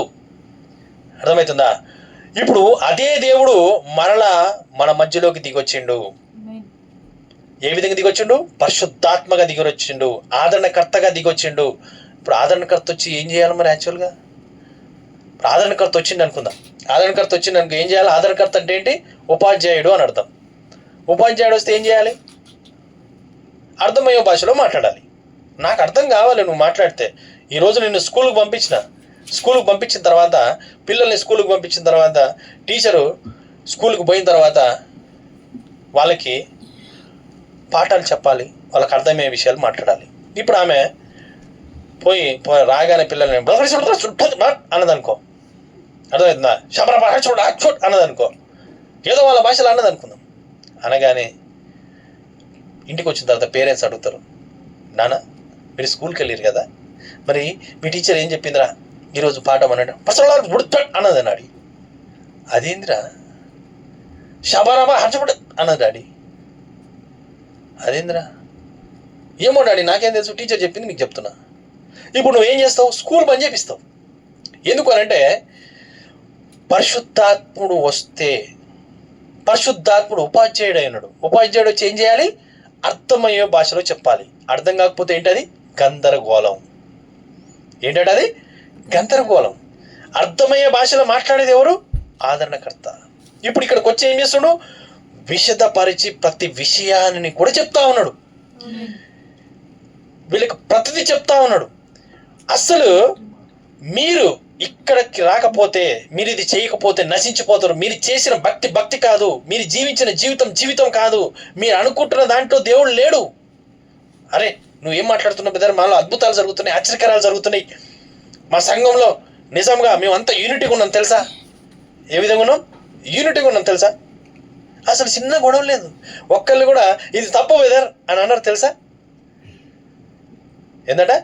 ఇది తప్పు బ్రదర్ అని అన్నారు. అని అన్నప్పుడు నిజంగా ఒక దొంగోడు దొంగతనం చేయడానికి ఒక ఇంటికి వెళ్ళిన తర్వాత ఆ ఇంట్లోకి వెళ్ళగానే ఇంకొక దొంగ కూడా అక్కడి నుంచి వచ్చింది అనుకుందాం. వచ్చేసిన తర్వాత ఈడొక ముసుకేసుకోండు, ఆడొక ముసుకేసుకొని ఇద్దరు దొంగతనం చేయడానికి వచ్చారు. వచ్చినప్పుడు వాడు ఏం చేస్తాడు? మాట్లాడుకో, నువ్వు అటు దోసుకో, నేను ఇటు దోసుకుంటా. ఏందట? నువ్వు అటు దోసుకో, నేను ఇటు దోసుకుంటా. శబ్దం ఉండొద్దు. ఉంటుందా శబ్దం? ఇక్కడ ఉండదు. ఎందుకు ఉండదు అని అంటే ఇద్దరు దొంగలే కాబట్టి. అర్థమవుతుందా? ఇద్దరు దొంగలే, కానీ వాక్యం చెప్తుంది 3 రకాల విశ్వాసులు ఉంటారు సంఘంలో అని. అర్థమవుతుందా? ఇప్పుడు ఇక్కడ ఏముంటుంది మరి? వైరం ఉంటుంది. వైరం అంటే తన్నుకుంటారా ఏంటి? కాదు. వాక్యానికి విరోధంగా ఉన్న ప్రతి దానికి కూడా మనం ఎవరమై ఉన్నాం? విరోధులమై ఉన్నాం. వ్యక్తులకు కాదు, సిద్ధాంతాలకి. ఆమేన్. ఇప్పుడు ఒక దొంగ, ఒక యజమానుడు ఇంట్లో ఉన్నాడు, దొంగోడు వచ్చిండు. దొంగోడు వచ్చినప్పుడు వెంటనే యజమానుడు ఏం చేస్తాడు? ఒక పెద్ద శబ్దం జరుగుతుంది అక్కడ. అవునా కదా? పెద్ద ఒక గొడవ జరుగుతుంది అక్కడ. ఎందుకు అనంటే అక్కడ ఒక యజమానుడు ఉన్నాడు. అక్కడ యజమానుడు ఉన్నప్పుడు దొంగోడు వస్తే అక్కడ సైలెంట్గా ఏం చేసినా కానీ ఇది దోసుకొని పోతుంటే గాడ్ బ్లెస్ యూ కదా, మీకు చాలా మంచి అని అంటారా? దస్ సేయ్ ద లార్డ్, యెహోవా ఈ విధంగా సెలవిస్తున్నాడు, మీరు చేస్తున్న తప్పు, ఇది కరెక్ట్ కాదు. మా సంఘంలో అద్భుతాలు జరుగుతున్నాయండి, ఆశ్చర్యకాలు జరుగుతున్నాయండి. మీకు తెలియదా? దేవుడు నీతిమంతుల మీదను అనీతిమంతుల మీదను వర్షం కుమ్మరిస్తాడని, సూర్యరశ్మిని ఇస్తాడని మీకు తెలియదా? దేవుడు కరుణామయుడని మీకు తెలియదా? దయమయుడని మీకు తెలియదా? కృపామయుడని మీకు తెలియదా? ఇవన్నీ మీకు లోక సంబంధమైన ఆశీర్వాదాలు వచ్చినాయి కదా అనేసి మీరు నిజంగా కరెక్ట్ అని మీరు అనుకుంటున్నారా? ఈ శబరబా, అర్థమవుతుందా?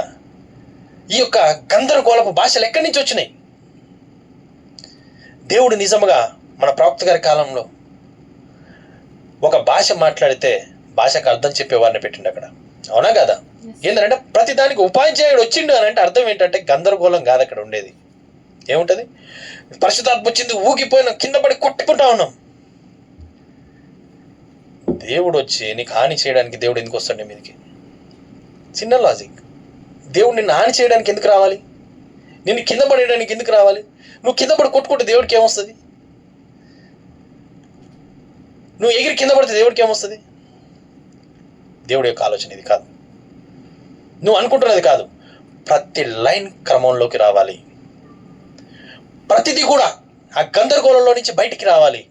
మరి ఇప్పుడు ఏం చేయాలి? మరి అందులోనట ఇవన్నీ విన్న తర్వాత కొంతమంది ఏమో కొంతమందిని దాగిరి అనేసి కొంతమంది హేళన చేస్తా ఉన్నారట. అయితే కానీ కొంతమంది అట హృదయాలు నొచ్చుకున్నారట. హృదయాలు నొచ్చుకొని మరి ఇప్పుడు మేము ఏం చేయాలి ఇది పొందుకోవాలంటే? అపోస్తల కార్యం 2వ అధ్యాయం 37.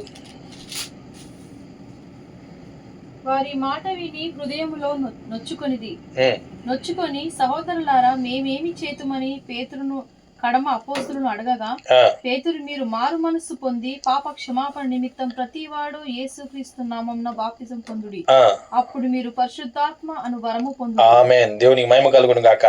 ఇప్పుడు ఏం చేయాలి మరి? ఇప్పటిదాకా మనకు తాత్కాలికమైన విమోచన ఉంది, ఇప్పుడు శాశ్వతమైన విమోచన వచ్చింది. ఆ జీవ వృక్షంలో పాలు పంపులు పొందుటకు మనం ఈరోజు అర్హత పొందుకొనుటకు కావలసినది మనకి ఇవ్వబడింది ఈరోజు. అర్థమవుతుందా? మరి అది పొందుకోవాలంటే మేమేం చెయ్యాలి అనేసి కొంతమంది హృదయాలు నొచ్చుకొని అడుగుతున్నప్పుడు అంట మారు మనసు పొందండి. ఏం పొందాలి? మారు మనసు పొందండి, పశ్చాత్తాపడండి. అర్థమవుతుందా? ఇప్పుడు మారు మనసు లేకుండా, పశ్చాత్తాపం లేకుండా కూడా గొప్ప గొప్ప కార్యాలు జరుగుతాయి, ప్రసంగాలు జరుగుతాయి. అర్థమవుతుందా? స్వస్థతలు జరుగుతాయి, అద్భుతాలు జరుగుతాయి. జరిగినాయా లేవా? అపోస్తలులు నిజంగా వాళ్ళు మారు మనసు పొందకంటే ముందే ఇవన్నీ కార్యాలు చేయడం మనం చూస్తూ ఉన్నాం. కుంటోళ్ళని నడిపియడం, గుడ్డోళ్ళని చూపు, చచ్చిపోయిన వాళ్ళు తిరిగి లేవడం, ఇస్కరియోతు యూదాలు కూడా మనం ఇవన్నీ చూసినాం. కానీ పరిశుద్ధాత్మను పొందుకునే సమయం వచ్చేసరికి ఇస్కరియోతు యూదా అక్కడి నుంచి వెళ్ళిపోవడం మనం చూస్తూ ఉన్నాం, వేరు చేయబడ్డం మనం చూస్తూ ఉన్నాం. కాబట్టి ఇక్కడ మనకు కావాల్సింది ఏంటి? మారు మనసు కావాలి. ఏం కావాలి? మారు మనసు కావాలి. మారు మనసు లేకుండా మనం ఎన్ని కలిగి ఉన్నా కానీ ప్రయోజనం లేదు. ఇప్పుడు అసలైన క్రమములో కట్టబడాలి. అక్కడనేమో దేవుడు దానిని తోసేసిండు. కానీ ఇక్కడికి వచ్చేసరికి ఏం చేసిండు? జీవవృక్షంలో పాల్పంపులు ఇచ్చిండట. అర్థమవుతుందా? అక్కడనేమో ఆ యొక్క ఏదోని తోటలోకి పోతే సస్తారు, కానీ ఇక్కడనేమో పోకపోతే సస్తారు. ఇక్కడికి రాకపోతే సస్తారు. ఎందుకు?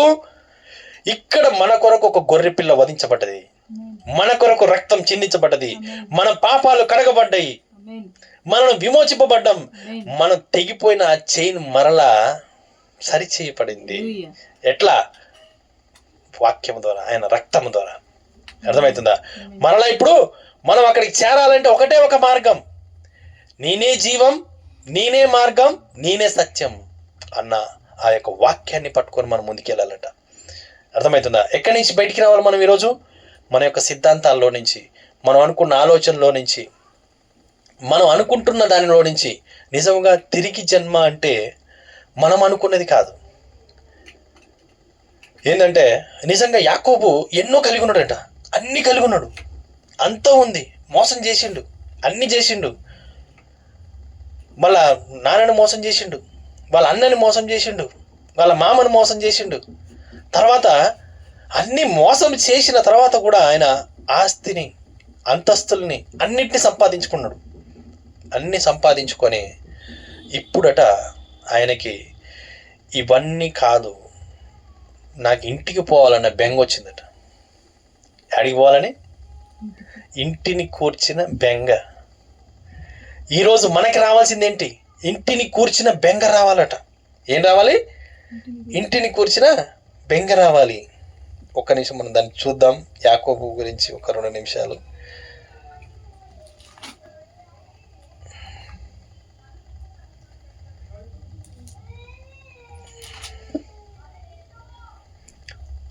ఆదికాండం 30:25 చూడండి ఒకసారి.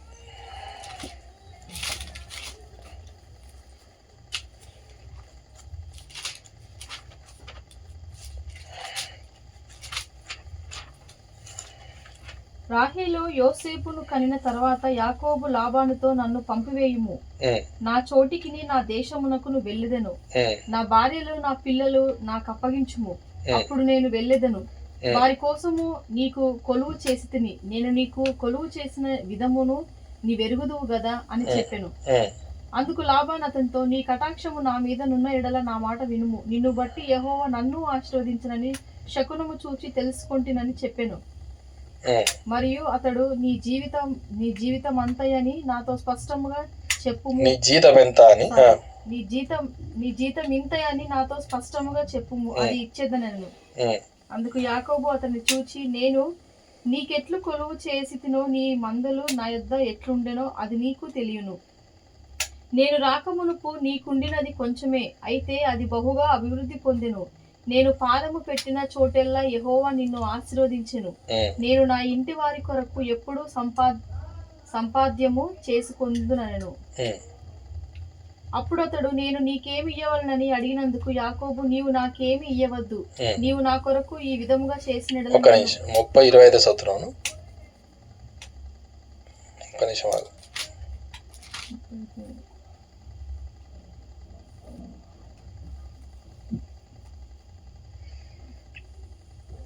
ఓకే, అయితే ఇక్కడ ఆయనకి ఇంటికి పోవాలనేసి బెంగ వచ్చిందట. బెంగ వచ్చిన తర్వాత ఆయనట అక్కడి నుంచి, అదే కొంచెం దాన్ని రాసుకోలేదు, ఎక్కడో ఉంది, ఏమన్నా దొరికితే నాకు సాయం చేయండి. అయితే అక్కడి నుంచి ఆయన అక్కడి నుంచి బయలుదేరేసి ఆయన మన 32:22 నుంచి 29 వరకు చదవండి ఒకసారి.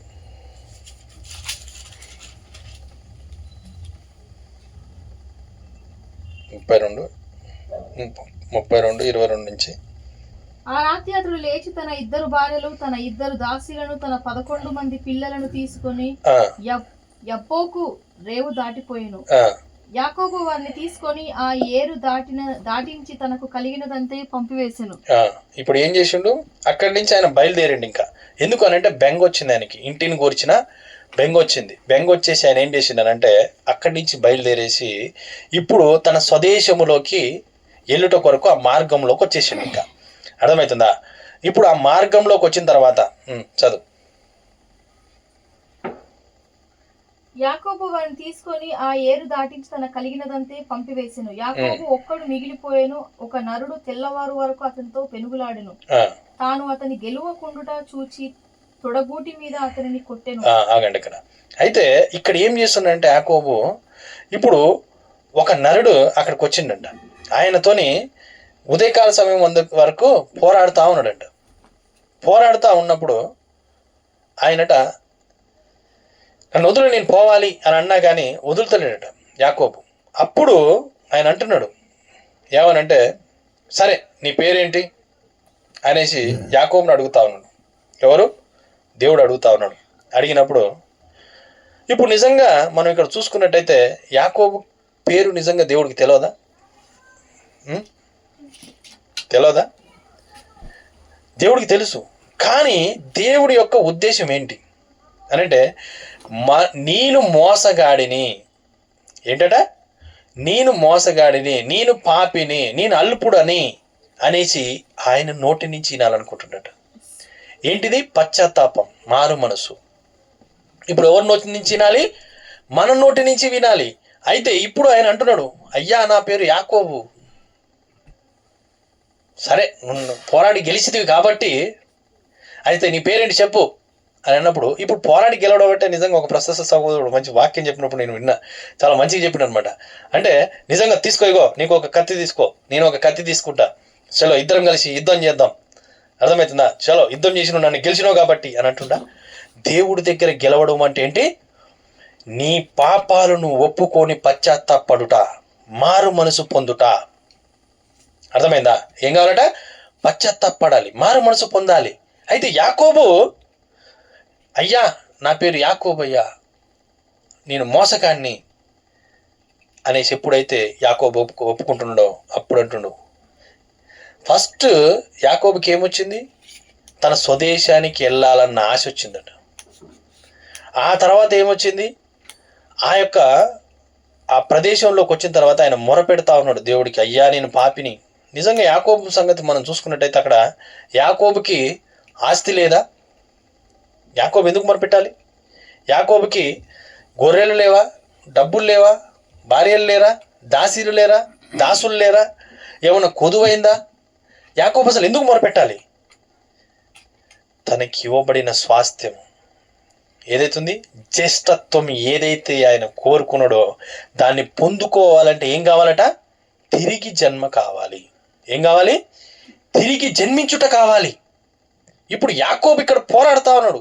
పోరాడి తర్వాత నీ పేరేంటయ్యా అనగానే నా పేరు యాకోబు అనగానే, ఇక్కడి నుంచి నీ పేరు యాకోబు కాదు కానీ ఇజ్రాయేల్. మరి ఇక్కడ పెంతెకోస్తు పండుగ దినం నాడున ఏం జరిగింది? తిరిగి జన్మ. ఇప్పుడు పేతురు ఏం చెప్తుండు? మారు మనసు పొందండి, పశ్చాత్తాపడండి. ఏందట? మారు మనసు పొందండి, పశ్చాత్తాపడండి. నాకు ఈరోజు ఆస్తి ఉందయ్యా, అంతస్తుందయ్యా, నాకు ఇది ఉందయ్యా. యాకోబు దగ్గర నిజంగా అన్నీ ఉన్నాయి, కానీ పోరాడుతున్నాడట దేవునితోని. ఎందుకు తెలుసా? ఆయన పేరు మార్చబడాలి. ఆయన ఇక్కడి నుంచి యాకోబుగా జీవించాలనుకోవట్లేడు. ఆయన ఏ విధంగా ఇజ్రాయేల్, తిరిగి జన్మ.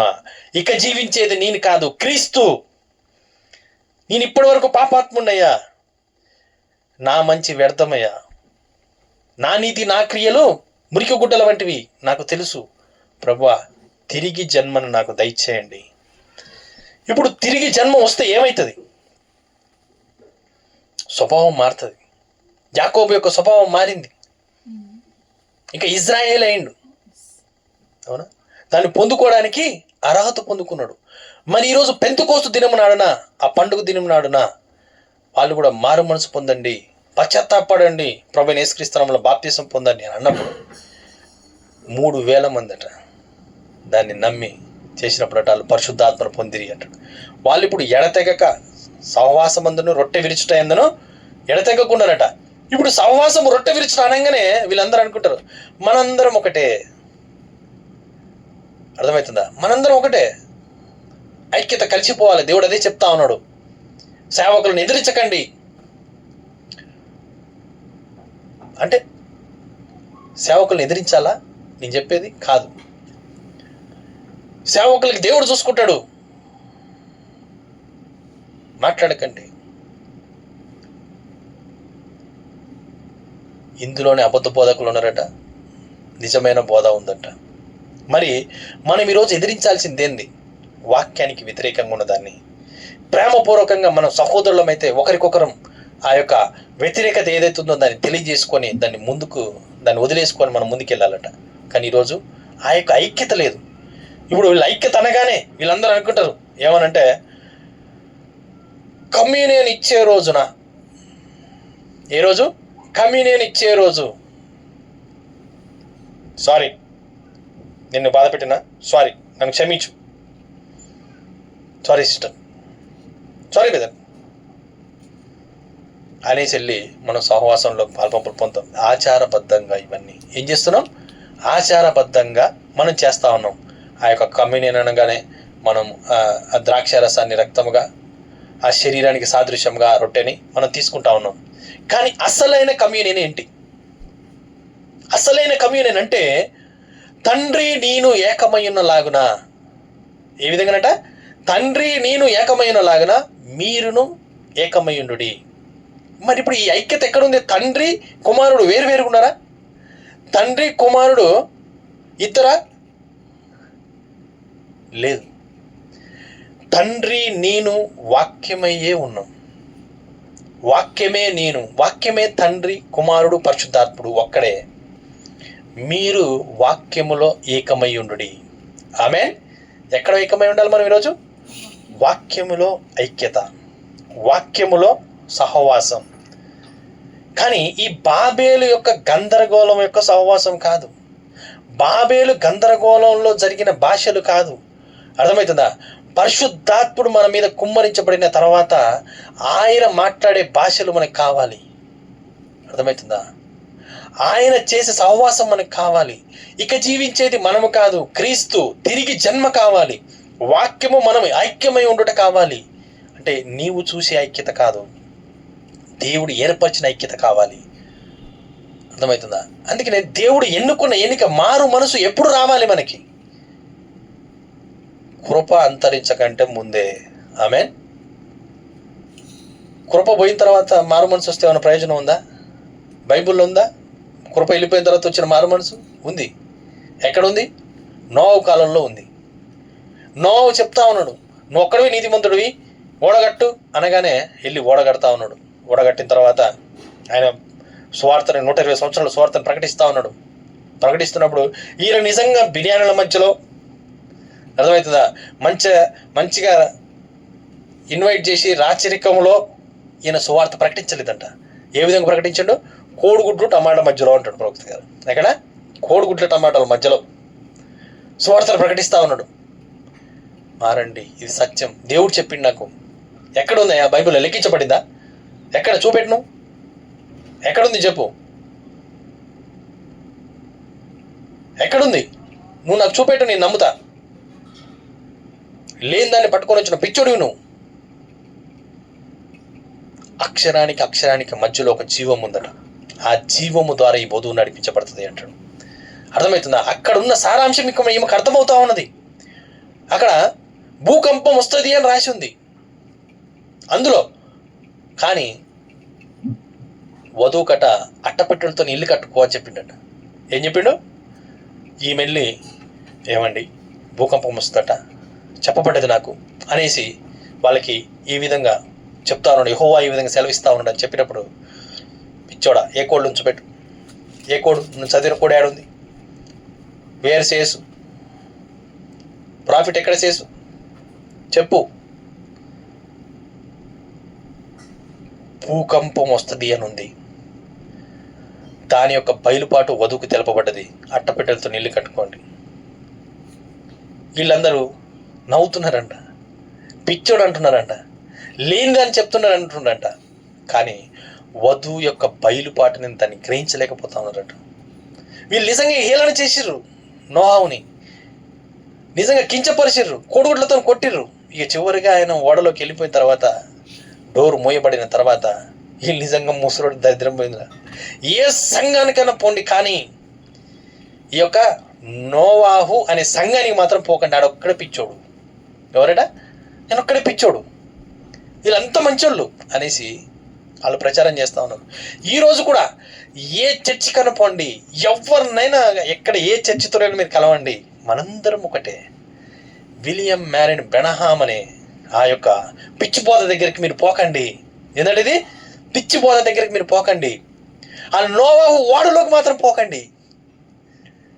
ఎందుకనంటే అదే మనం నాశనం చేసేది అనేసి కన్నులు మూయబడిన జనాంగం చెప్తా ఉన్నదట. కానీ నోవాహు మాత్రం దేవుడు చెప్పిన విధంగా ఓడని క్రమములో కడుతున్నాడట. అర్థమవుతుందా? మనం ఈరోజు ఏ విధంగా కట్టాలి? క్రమములో కట్టాలి, పద్ధతిలో కట్టాలి, దేవుడు ఏర్పరిచిన విధానంలో కట్టాలి. మనం అనుకున్న విధానంలో కాదు, మనం అనుకున్న పద్ధతిలో కాదు, కానీ ఆయన ఏర్పరిచిన విధానంలో కట్టాలట. నిజంగా ఆ ఓడలోకి వెళ్ళిపోయిన తర్వాత వీళ్ళందరూ ఏ పిచ్చోడ్రా, వెళ్ళిపోయిండ్రా, అయిపోయింది ఇంకా ఆయన పని అనేసి వీళ్ళందరూ అనుకుంటా ఉన్నారట. 1 రోజు అయింది, 2 రోజులు అయింది, 3 రోజులు అయింది, 7 రోజులు అవుతుంది. నిజంగా వీళ్ళందరూ కూడా అయిపోయింది, చచ్చిపోయి ఉంటారు అనేసి వీళ్ళందరూ పిచ్చి పిచ్చిగా అనుకుంటా ఉన్నారు. కానీ ఉరువులు ఉరవడం మొదలుపెట్టినాయంట. అప్పుడు అరే నిజమేరా, ఏందట నిజమే, వర్షం సుక్కలు పడుతున్నాయి. మనోళ్ళు పైకి పోయి కూడా చూసి వచ్చారు కదరా, ఆడ పైన దాన్ని చెక్ చేసిరు కదా. ఈ లోకం ఇక నన్ను చూడదు కానీ మీరు నన్ను చూతురు. ఆమె ఈ లోకపు నేత్రాలతో చూస్తే అక్కడ ఎవరున్నారో మనం గుర్తెరగలేమట. ఈ లోకపు నేత్రాలతో చూస్తే ఈమె ఏమైనదో గుర్తెరగలేమట. ఈ లోకపు నేత్రాలతో మనం చూస్తే ఈ సమరయ స్త్రీ ఏమైనదో మనం గుర్తెరగలేమట. మరి ఏ నేత్రాలు కావాలి మనకి? వాక్యపు నేత్రాలు కావాలి. మన కనులు తెరవబడాలి. అక్కడికి వెళ్ళి చూసి వచ్చారు కదా మనోళ్ళు, ఏమైంది అని అంటే ఆ కనులకు కనపడలేదంట. కానీ నోవాహుకి ఎట్లా కనపడింది? మరి నాకు ఇవన్నీ తెలియవు, నాకు ఒకటే తెలుసు, నా దేవుడు నాకు తెలియచేసిందని. ఆమెన్. అందుకే ప్రవక్త గారు కూడా ఈ నిశ్చిత కలిగి ఉన్నాడట. ప్రవక్త గారు అంటాడు, ఒక ఆయన వెళ్ళి పరలోకానికి వెళ్ళి, నిజంగా యేసుప్రభు నీకు తెలుసా? యేసుప్రభు అక్కడ దేవుడు కాదు తెలుసా? ఆడ దేవుడు ఆయన కానే కాదు, నేను వెళ్ళి చూసి వచ్చిన అని అన్నా. కానీ ప్రవక్త గారు అంటాడు ఏంటంటే, నీకు కాదేమో కానీ నాకు ఆయనే దేవుడు. ఆమెన్. ఈరోజు ఈ వధుకు కూడా యేసుక్రీస్తే మన దేవుడు, ఈ కాల గడియ వర్తమానికుడు విలియం మ్యారిన్ బ్రెనహాం. ఆమెన్. ఇది వధువు యొక్క నిజమైన జీవితం. వీళ్ళందరూ నమ్ముతలేరు, కానీ వీళ్ళకి మారు మనసు వచ్చింది. వీళ్ళకి ఎప్పుడు వచ్చింది? కృప వెళ్ళిపోయిన తర్వాత. అందుకే అంటాడు, కృప వెళ్ళిపోయిన తర్వాత ప్రలాపించి మొర పెడతారట, కానీ ఎటువంటి ప్రయోజనం ఉండదు అంటుంది లేఖనం. వీళ్ళకి ఎప్పుడు వచ్చింది మారు మనసు? కృప వెళ్ళిపోయిన తర్వాత. ఓ నోవాహు, నిజమే నువ్వు చెప్పింది, నాకు అర్థమవుతుంది. మామ మన ఇద్దరం ఒకటే కదా, నువ్వు మా ఇంటికి వచ్చినావు చాలాసార్లు, ప్లీజ్ డోర్ తీయవా. నిజంగా నోవాహు తీసే విధంగానే ఉన్నాడట. ఎందుకంటే నోవాహు యొక్క స్వభావం ఏంటి? జాలిగల స్వభావం. ఏ స్వభావం అది? క్రీస్తు యొక్క స్వభావం కలిగి ఉన్నాడట. కానీ డోర్ ఎవరేసారు? ఆమేన్. కృప మూయబడ్డది. ఇప్పుడు మూయబడిన తర్వాత వీళ్ళు ప్రలాపిస్తున్నారట, మొరపెడుతున్నారట, ఎస్ మై లార్డ్, మీరు రండి ప్రభా, నేను నిజంగా నేను పాపినని నేను ఈరోజు తెలుసుకుంటున్నా, ఇక నేను చెయ్యను, నేను నీకు మహిమార్థకరంగా ఉంటా అనేసి మొరపెడుతున్నారట. ప్రయోజనం ఉందా? అందుకే అంటాడు, దీపం ఉండగానే ఇల్లు చక్క పెట్టుకోనండి, ప్రాణం ఉండగానే ప్రభుని నమ్ముకోండి. ఎందుకంటే ఇదే సమయము పోతే, కృప అంతరిస్తే ఇక ప్రయోజనం లేదు. కాబట్టి ఏం చేయాలి?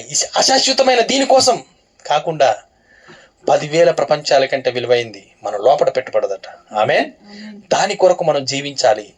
ఎందుకంటే ఈ శరీరాన్ని మనం ఎంతగా సోక్ చేసినా కానీ, ఎంతగా దీనికోసం వెల చెల్లించినా కానీ, ఒకరోజు ఇందులో ఉన్న దీపం వెళ్ళిపోతే తీసి బయటపడేంట్రా, వేస్ట్ చెవ. ఎంత పెట్టినాం దీనికి, ఎంత తిన్నాం, ఎంత చేసినాం, తీసుకుపోతున్నామా? ఇది నిజంగా ఇది మనకు అర్థమవుతున్నట. ఓ ప్రభువా అనేసి పశ్చాత్తాపడి మొర పెడతామంట. ఇదే ఆ సమయం, అక్కడికి చేరే సమయం ఇదే. మన సొంత సిద్ధాంతాల్లో కాదు, మన ఆలోచనలో కాదు, మన అనుకున్న విధానంలో కాదు, దేవుడు ఏర్పరిచిన విధానంలో కట్టే సమయం ఇదే. మనం సరి చేసుకోవడానికి ఇదే సమయం. నిజంగా మనకు ఎంత గొప్పదని ఎత్తుకబడింది తెలుసా?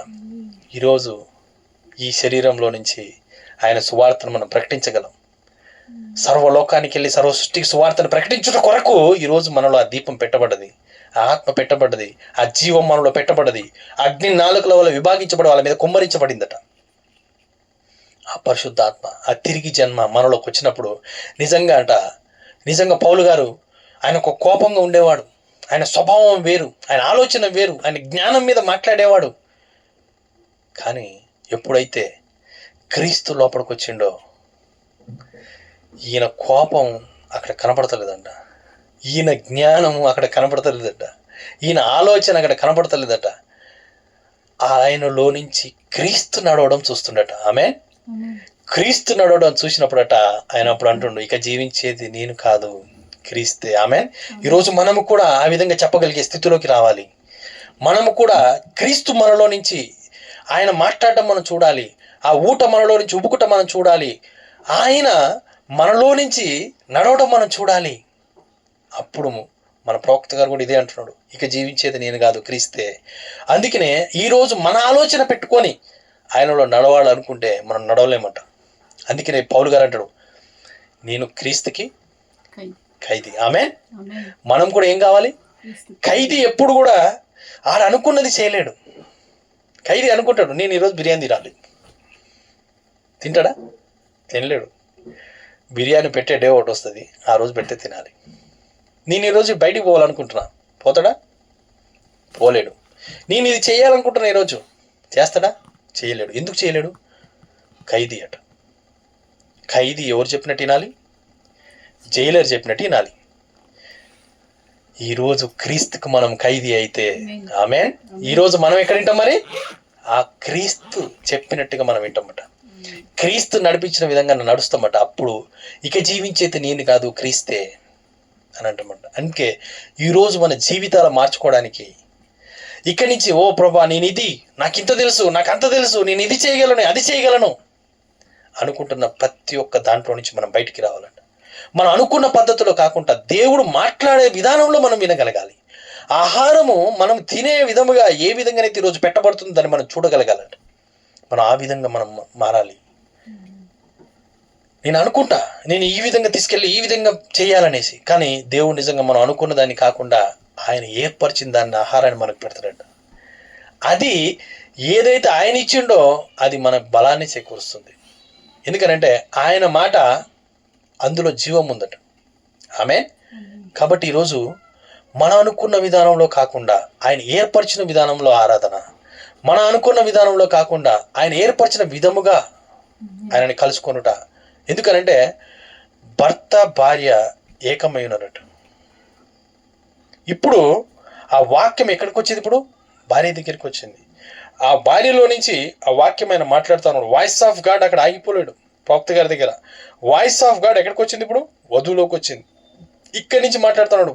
ఒకవేళ కానీ ప్రవక్త గారిని దేవుడు రంగం మీద తీసుకుపోయి ఉంటే నిజంగా ప్రపంచం అంతా గందరగోళం అయిపోయి ఉండేది నాకు తెలిసి. ఎందుకనంటే చిన్న కడుపులో పిల్లేస్తే ఫోన్ తీసుకొని, ప్రవక్త గారు ప్లీజ్ మా కుమారుడికి కడుపులో పిల్లేసింది, ప్రార్థన చేయరా, ఇవ్వ నా కుమార్తెకి బాగాలేదు, ప్రార్థన చేయరా, అర్థమైందా, ఈ విధంగా అయింది, ప్రార్థన చేయరా. లక్షల కోట్ల కాల్స్ నిజంగా ప్రవక్త గారికి వెళ్ళేయేమో. కానీ దేవుడి యొక్క ఉద్దేశం ఏంటి? ఒక మనిషిని కాదు ఆరాధించాల్సింది. ఎవరిని ఆరాధించాలి?